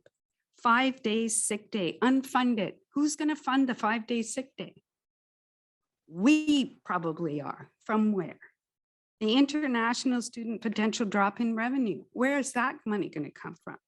And COVID, are we going to be okay in September? Or are we going to need more health and safety? Are we going to need more custodians to help us through the pandemic? We don't know. So I would love to say I'll save those list of 4 potential positions, but I have to do the tough job. I have to say what's going to happen. I'm looking to next year where if we keep on this roll, in the end of year 3, maybe we don't have to do cuts, period, anymore. And that when people go to work, they can feel like I've got a job, this is my job. And to all the people that are getting cuts on this list, I'm very, very sorry. Every single one of you is valuable and important. Thank you. Thank you, Trustee Sargent. Trustee Lee, please go ahead. Thank you, Madam Chair. I want to ask a question first, and then I'll have my comment. My question is to our Secretary Treasurer, Ms. Wang. Did you just confirm that with the amended motion, if it were passed, the surplus would have gone from 2.8% to 2.6%? Yes, through the chair, I confirm that. Thank you. My comment is the following. Having heard from our stakeholders and having read all your feedback email on the preliminary, that's what I'm calling it, the preliminary proposed budget cuts, I am humbly of the opinion that some of the proposed cuts to our staff will result in reduced access to vital services for our students. I will name 3 examples. Take our library technicians. Libraries are central to student services and student well-being. I can speak to that from personal experience many years ago. My second example is our career information advisors. They provide information and advice to our students trying to navigate their future. And for many, the advice they get from our career information advisors will go a long way to influence their future. Example number 3 is the EA literacy support providing. To me, education and literacy are equivalent. Without literacy, there is no education. So I am so glad the motion to amend has been made by my fellow trustee Larson, and I will be supporting it. And I am happy to support it 100%. Thank you. Thank you, Trustee Lee. Before I turn things back to the mover, I'd like to make a brief, as brief as I can, statement as well. It's never easy to make budget cuts of any kind, especially for the board to consider reductions in staffing in particular. As we know, as others, my colleagues have said, every employee in every department in our district contributes to our schools and to our classrooms. As we emerge from 2 years of pandemic, what I personally, as a trustee, would dearly prefer to be doing is adding supports, not contemplating cuts to supplies or services. That being said, the district is in a deficit position, some of which is, has also been named chronic underfunding, and some is pandemic related. We also know the pandemic has added new layers of trauma and anxiety onto our young people and heightened already existing stresses. Now more than ever, our students need all the direct supports around them that we can make happen. And while it's absolutely true that all of our employees in the district have an impact on student learning in some way, my biggest concern is school-based staff who are offering direct supports to our students. Those people who could be the one mentor, trusted adult support person that can make a difference or is making a difference for a student and whether they sink or swim right now. And I thank everyone who wrote to the board to remind us about this. So I will be supporting Trustee Larson's motion. And again, if there was ever a year for the board to dip a bit further into its reserves to ensure direct supports to students aren't compromised, this, I believe, is absolutely the time. The trustees have mentioned, board best laid plans to try to address the structural shortfall over a number of years. And I think we've all had plans pre-pandemic that have then had to change because of the circumstances. I believe this is one of those times. And I am also satisfied if the motion is to pass that we will still be keeping reserves within the 2 to 4% range, and the board will still be fulfilling its fiduciary responsibilities. Final comment, I also want to thank RTA and staff for working out a solution for us to fund the psych ed position and SLP positions, as well as the teaching position from CEF for this year, on the understanding that those positions are going to come back into the operating budget next year. And hopefully a year from now, some of our revenues will have rebounded further than where willing to predict at this point. I know we are being conservative because the future is still uncertain, but hopefully we'll be in a better financial position next year and won't have to contemplate again the kind of reductions we've been looking at this year, especially in direct supports. Any other comments before I turn things over to Trustee Larson to conclude our discussion on the motion? Trustee Larson. Thank you. I'd like you to bear with me for 1 minute. After spending 19 years as an employee in the district in many different roles, I ran as trustee because one of the things I really hoped to see change was the us and them type of thinking, attitude, and what have you. And I think it's so important to remember that we all have a different role, whatever that might look like. And if we do work together, we will figure out the best thing for all of us. So I'm still working at that. What I'd like to say is I think we've learned belonging and connecting is critical to mental wellness. Individuals in these particular positions often find themselves connecting with the students in professional and casual situations. It's that one other adult to talk to. We realize the importance of creating safe space in a classroom, in an office, in a library, sometimes it might even be in a hallway. That emotional safe place, or we need to realize that emotional safe space, is as important as physical space. I really believe we do have the opportunity now to make a difference with this, keeping still our 2.6% deemed healthy. Yes, we will again hopeful for an upheaval in international, our rentals. But this is what spurred me to think is that, yeah, sorry.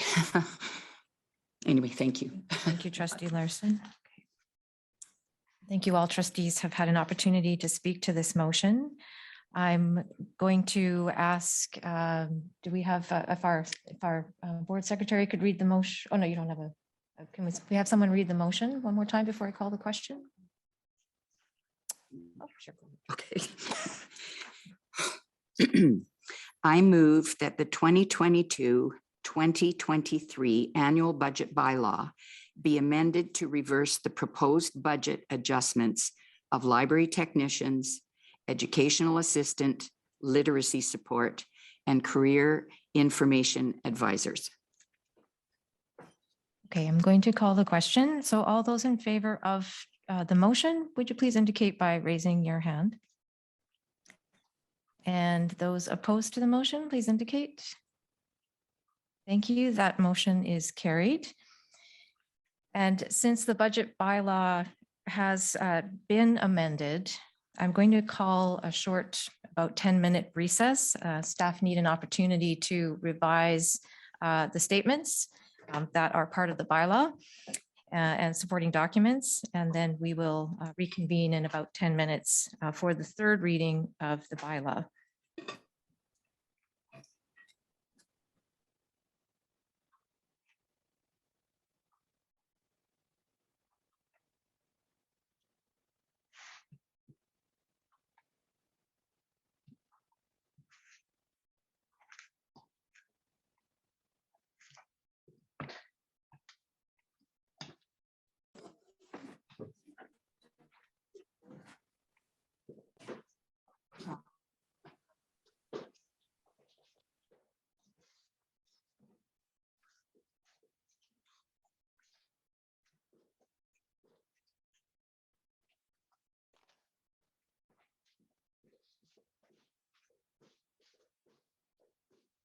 Just like that, it's on. I think we're going to reconvene. Thank you for your patience. In favor of the. Sandra, I'm not seeing the photo. Oh, no, now it's on. Yeah. Hey, Richard. Okay, you can see everything. Yeah. Your sound is quite faint. Can I check with you? And I don't see Trustee Goldstein. So he was with me. We'll just take another moment. There we go. Oh, there we are. Okay. Can you hear us? Oh, can you hear us all right? Because your volume's pretty quiet. I can hear people. You hear me? Okay, can you say something, Richard, please? Hello, hello. Hi, Sandra. Okay, all right, we can hear you well enough. It's not very loud, but I think we can get by. So thanks everyone for your patience while we had the new bylaw prepared. So the bylaw, actually, I'm just going to read my script here. Madam Secretary Treasurer, could you please confirm that the revised 2022-2023 annual budget bylaw has been made publicly available? Yes, I confirm that. It's being posted on the district website, homepage website. And we also made some paper copies in the boardroom for people, available for people to pick up. Okay, thank you. And trustees all have a copy of the budget bylaw, either on paper or you received it by email. Okay, you nod. Perfect. So that means I am going to now do the third reading of the bylaw as amended now and ask for approval.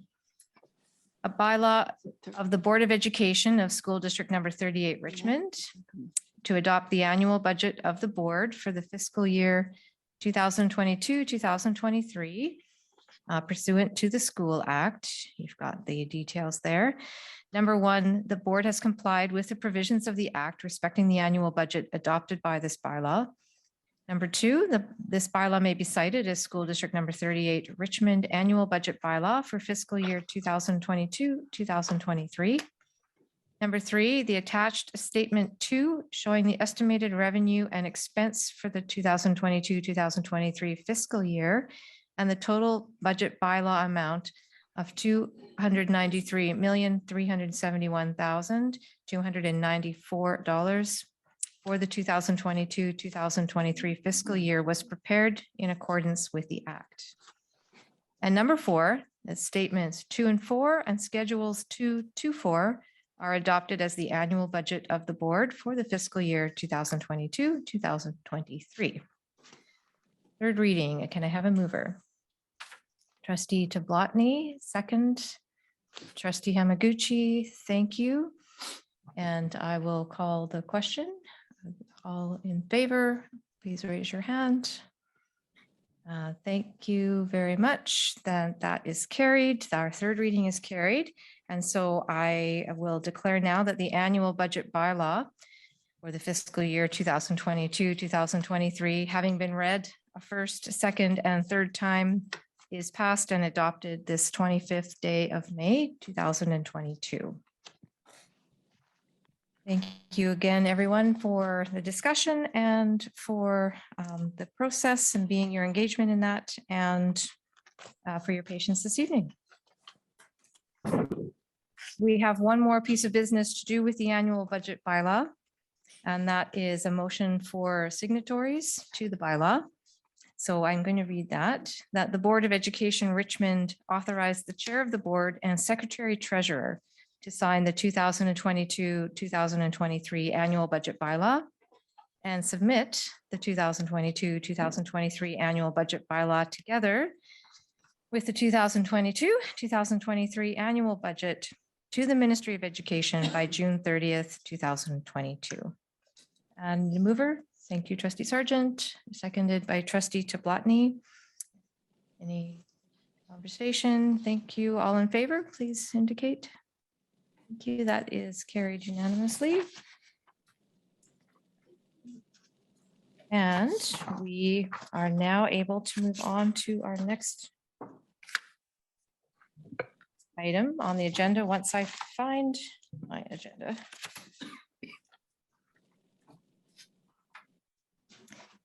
Next on our agenda is item 6B, the schedule of school charges for next year, 2022-2023. There is a report from our deputy superintendent here with a recommendation.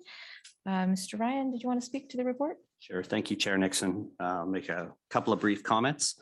So you have before you a recommendation to approve the schedule of school fees for next school year. This is an annual process at this time of year. I've included in the report for the board relevant School Act and board policy provisions.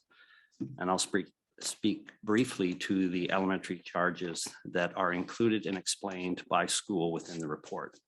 There are 3 types of charges: an optional school supply fee at $30, agenda fees at $5 or $6, optional kindergarten cooking fee at $10 to $25, and that's offered at 29 of our elementary schools. From this school year to next, there are only very minor fee changes at 9 of our 37 elementary schools, and 6 of the 9 fee changes are for student agendas and amount to plus or minus $1. At the secondary level, there's only 1 common student fee at $28 for items such as school agenda, student activities, and student council. And it should be noted that Station Stretch and Horizons charge a $25 student fee. 2 other fee changes that are established by external organizations, specifically International Baccalaureate and Advanced Placement, are reflected in the report. The AP language exam fee has been reduced from $200 to $150, and the IB has increased the diploma program fee from $550 to $600. Lastly, the ability to charge school fees enables schools to offer a range of enriching experience for our learners beyond the regular curriculum. And District Policy 102 ensures that no students will be denied access due to financial hardship. As such, the district remains compliant with all School Act and board policy expectations regarding school charges. Thank you, and I'm happy to answer any questions you might have. Okay, thank you, Mr. Ryan. Any questions, Trustee Hamaguchi? Deputy Sue Ryan, in terms of the other districts, like the amounts that our kids are paying, how does that compare? Do we know offhand how it compares to like in Vancouver or Delta, Burnaby? You may not have this information in your fingertips. I don't have that information, but I could certainly find that for you if it was of interest to you. Not a big interest, but just curious. I think a superintendent might have a comment. Oh, Yeah, thank you through the chair. What I can comment on is when I was deputy superintendent, we did check with other metro districts and we were very close to what everyone else was. I would assume we're likely still pretty close. Okay, great. Thank you. Madam Chair, I have a we just question. noted. Oh, thank you. Sorry, Trustee Lee. I need to be looking at my screen. Please go ahead. My question is to our Deputy Superintendent, Mr. Ryan. I read the thing pretty carefully. I couldn't find it. Has it gone up? Has it gone down? Has it stayed the same? There's several adjustments, some up, some down. And I would be happy to send you a color-coded document that would identify exactly what's gone up or down. But what I shared in the report that for the most part, the adjustments at the elementary level have been connected to student agenda fees. And so they have gone up in some cases by $1. And that's because schools have the opportunity to personalize their agendas. And in some cases, it's gone down by $1 because they've chosen not to do that, and they previously did. The reason I asked that question, Deputy Superintendent, it's usually when I'm approached by parents, that's what they bring up. Why has that gone up? Usually, they don't mention about when it's gone down.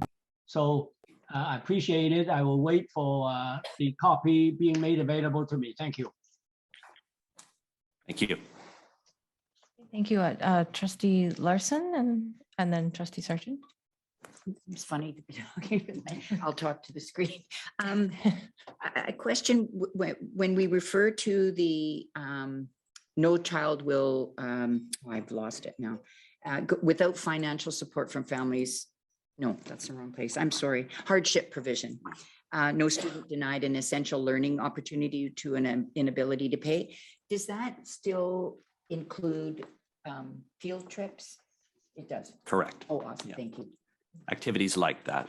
I'm just going to move the recommendation. Yes, thank you very much. Okay, so the recommendation as printed in the report has been moved by Trustee Sargent. Is there a seconder? Trustee Larson, thank you. Any other conversation? I have a question, Madam Chair. Yes, Trustee Lee. My question again to our Deputy Superintendent, Mr. Ryan. It's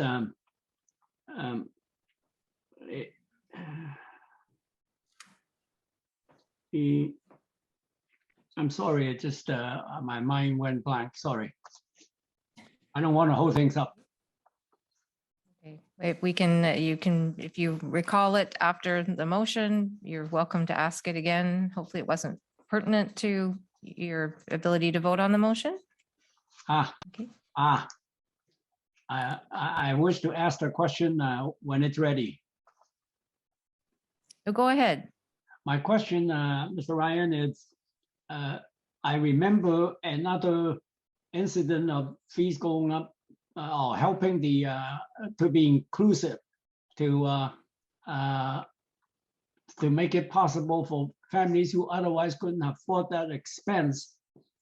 We go that extra mile and we try to make sure that it is not transparent to the public that they are the ones that's being helped with our money.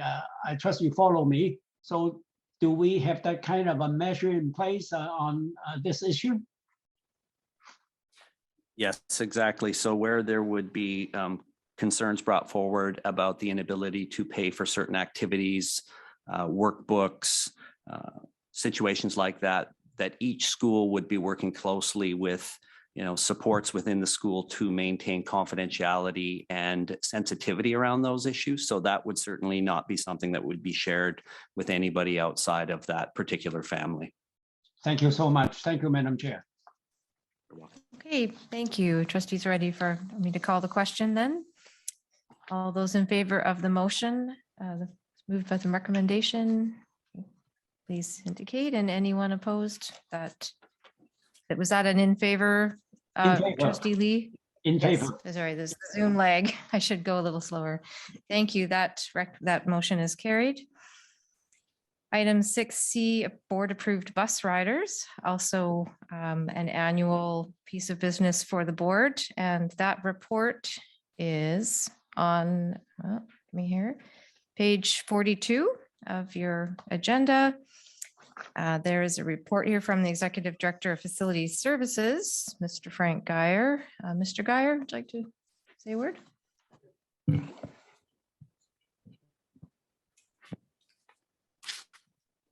There we go.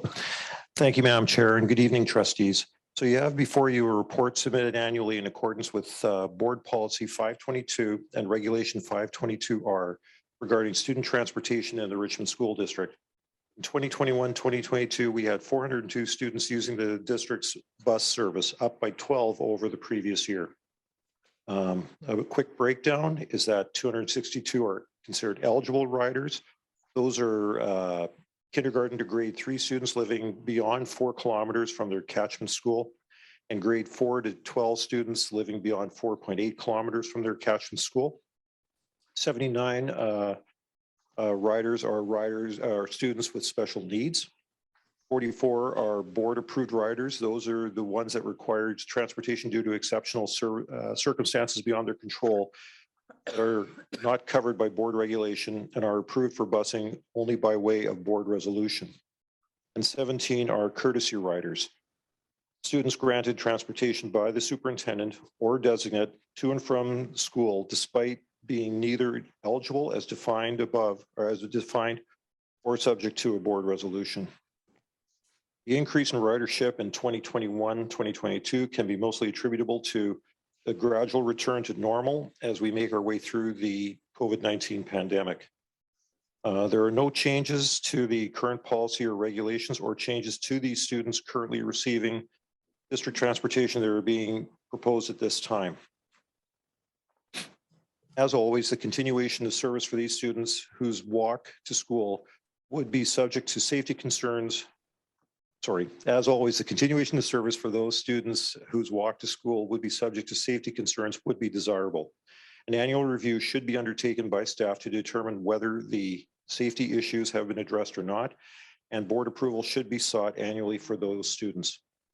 The recommended action tonight is that the board approves the continuation of bus service for those students served by the district's transportation system for whom safety concerns have been identified for the upcoming 2022-2023 school year, and that service be reviewed annually to determine whether the safety concerns are still applicable, and that staff report back to the board on this issue.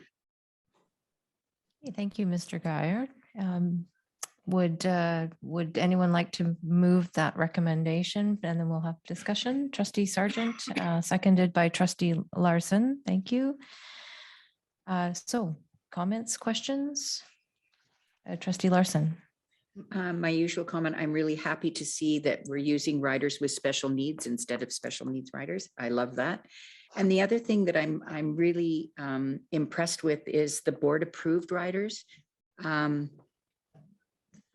Kids with exceptional circumstances that nobody might understand. And the fact that we look at that is, I'm really happy about that. Thank you. Thank you, Trustee Larson. Other questions, or comments? Okay. I'll call the question. Those in favor, please indicate. And that's carried unanimously. Thank you very much. Thank you, Mr. Guyer, for your report.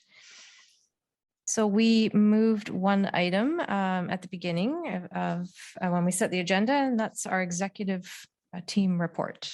Mr. Secretary. Whatever I am. Superintendent. We'll just wait till the PowerPoint is up on screen. Yeah.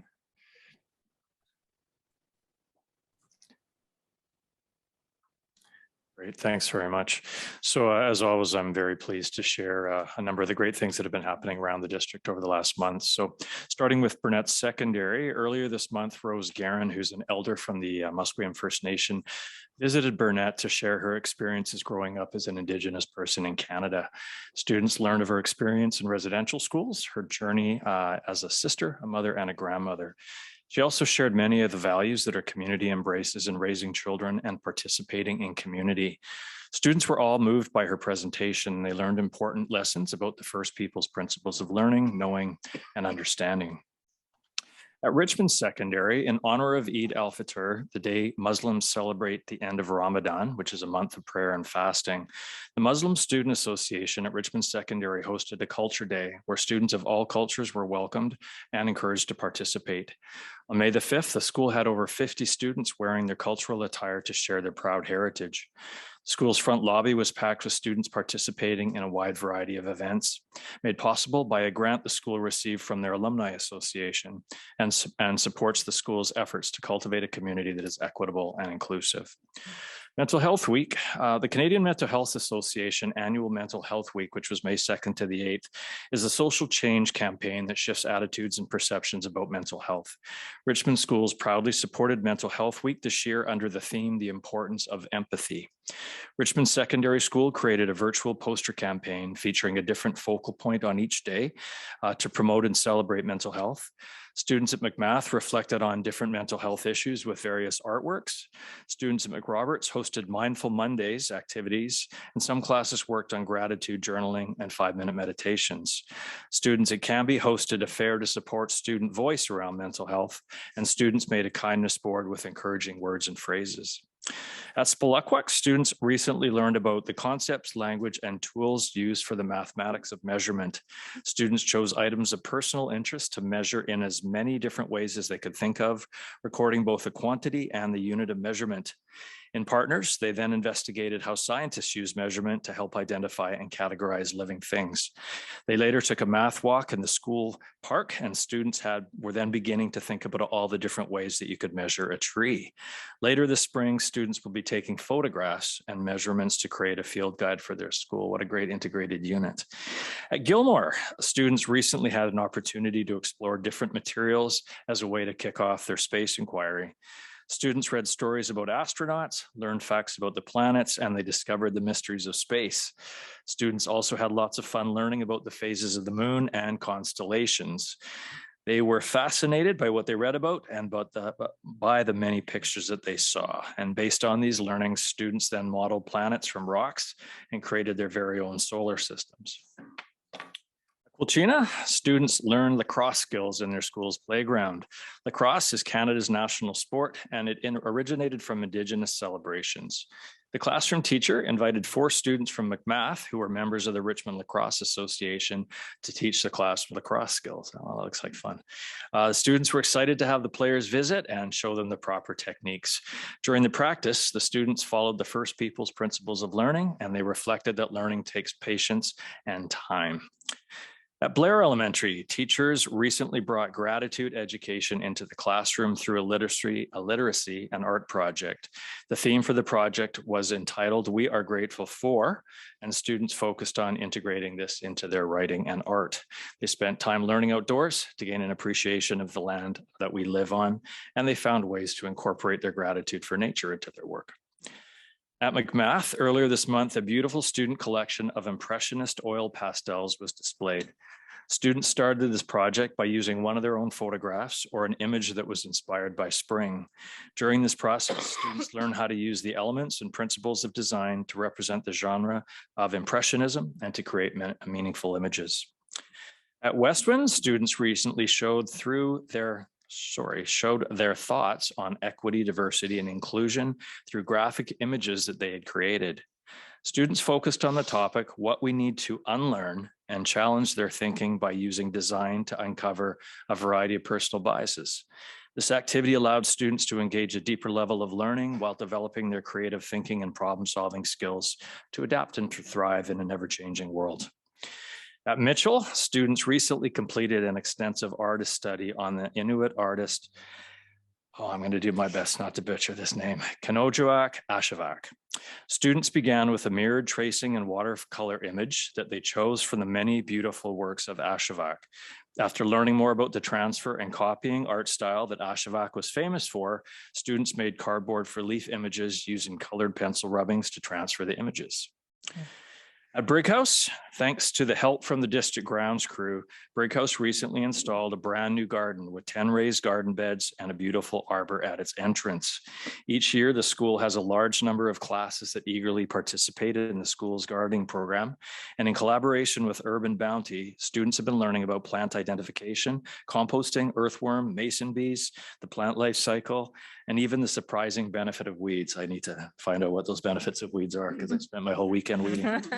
Some students painted rocks to be used as beautiful garden markers, and another group of students learned how to build mason bee houses. And in addition, the school has a new dig and play area where students are invited to use trowels, pots, pans, and baking trees to dig, scoop, and stir dirt and mud while they're using their imagination to explore and play and discover together. Chairperson, we are going to be probably having 47 by the time we're done updates. We're getting more and more schools submitting their wonderful experiences, and it's always nice to hear the great things that are happening in schools. Thank you very much. I absolutely agree. Thank you so much, Superintendent Robinson. And it is always a highlight, and we will always make time to hear about the wonderful things happening and the learning happening. So on to, actually, we don't have any new business. Second time for questions from the public. If there are any further questions on anything that's on our agenda tonight. Online, in person, not seeing anything, no questions typed. Okay. Then moving on to standing committee reports, audit committee, Trustee Goldstein. Thank you, Madam Chair. A meeting was held on Monday, May 9th, and the next meeting will be determined sometime in the fall, more than likely in the fall. Yeah. Thank you. Education Committee, Trustee Larson. Our next meeting is tomorrow, public at 6 p.m. And it's going to be a good one. I look forward to seeing you. Thank you. Facilities and Building Committee, Trustee Hamaguchi. Thank you. For information, minutes of the meeting held April 6th are attached in your package. Meeting was held on May 4th. Next meeting is scheduled for Wednesday, June 1st at 4:30 p.m. Thank you. Thanks. Finance and Legal Committee, Trustee Sargent. Thank you very much. The meeting was held on May 18th, and the next meeting is scheduled for, oh my gosh, June 15th at 10 a.m. Thank you. Policy Committee, Trustee Tablatny. For information, the minutes of the meeting held March 7th are attached. And a meeting was held on May 16th. And the next meeting is scheduled for Monday, June 20th at 11 a.m. Thank you. We have no correspondence in our package tonight, and board committee and representative reports. Always on our agenda, council board liaison committee, and the next meeting date is yet to be determined. We are at the end of our agenda. Motion to adjourn. Trustee Hamaguchi, trustee Tablatny seconding. All in favor? Thank you very much. We are adjourned for this evening. Thank you, everyone, for your time tonight. Take good care. Do we now go back to the camera? We are, yes, so for trustees, we would be logging off and logging back into the other meeting we need to finish off. We're going.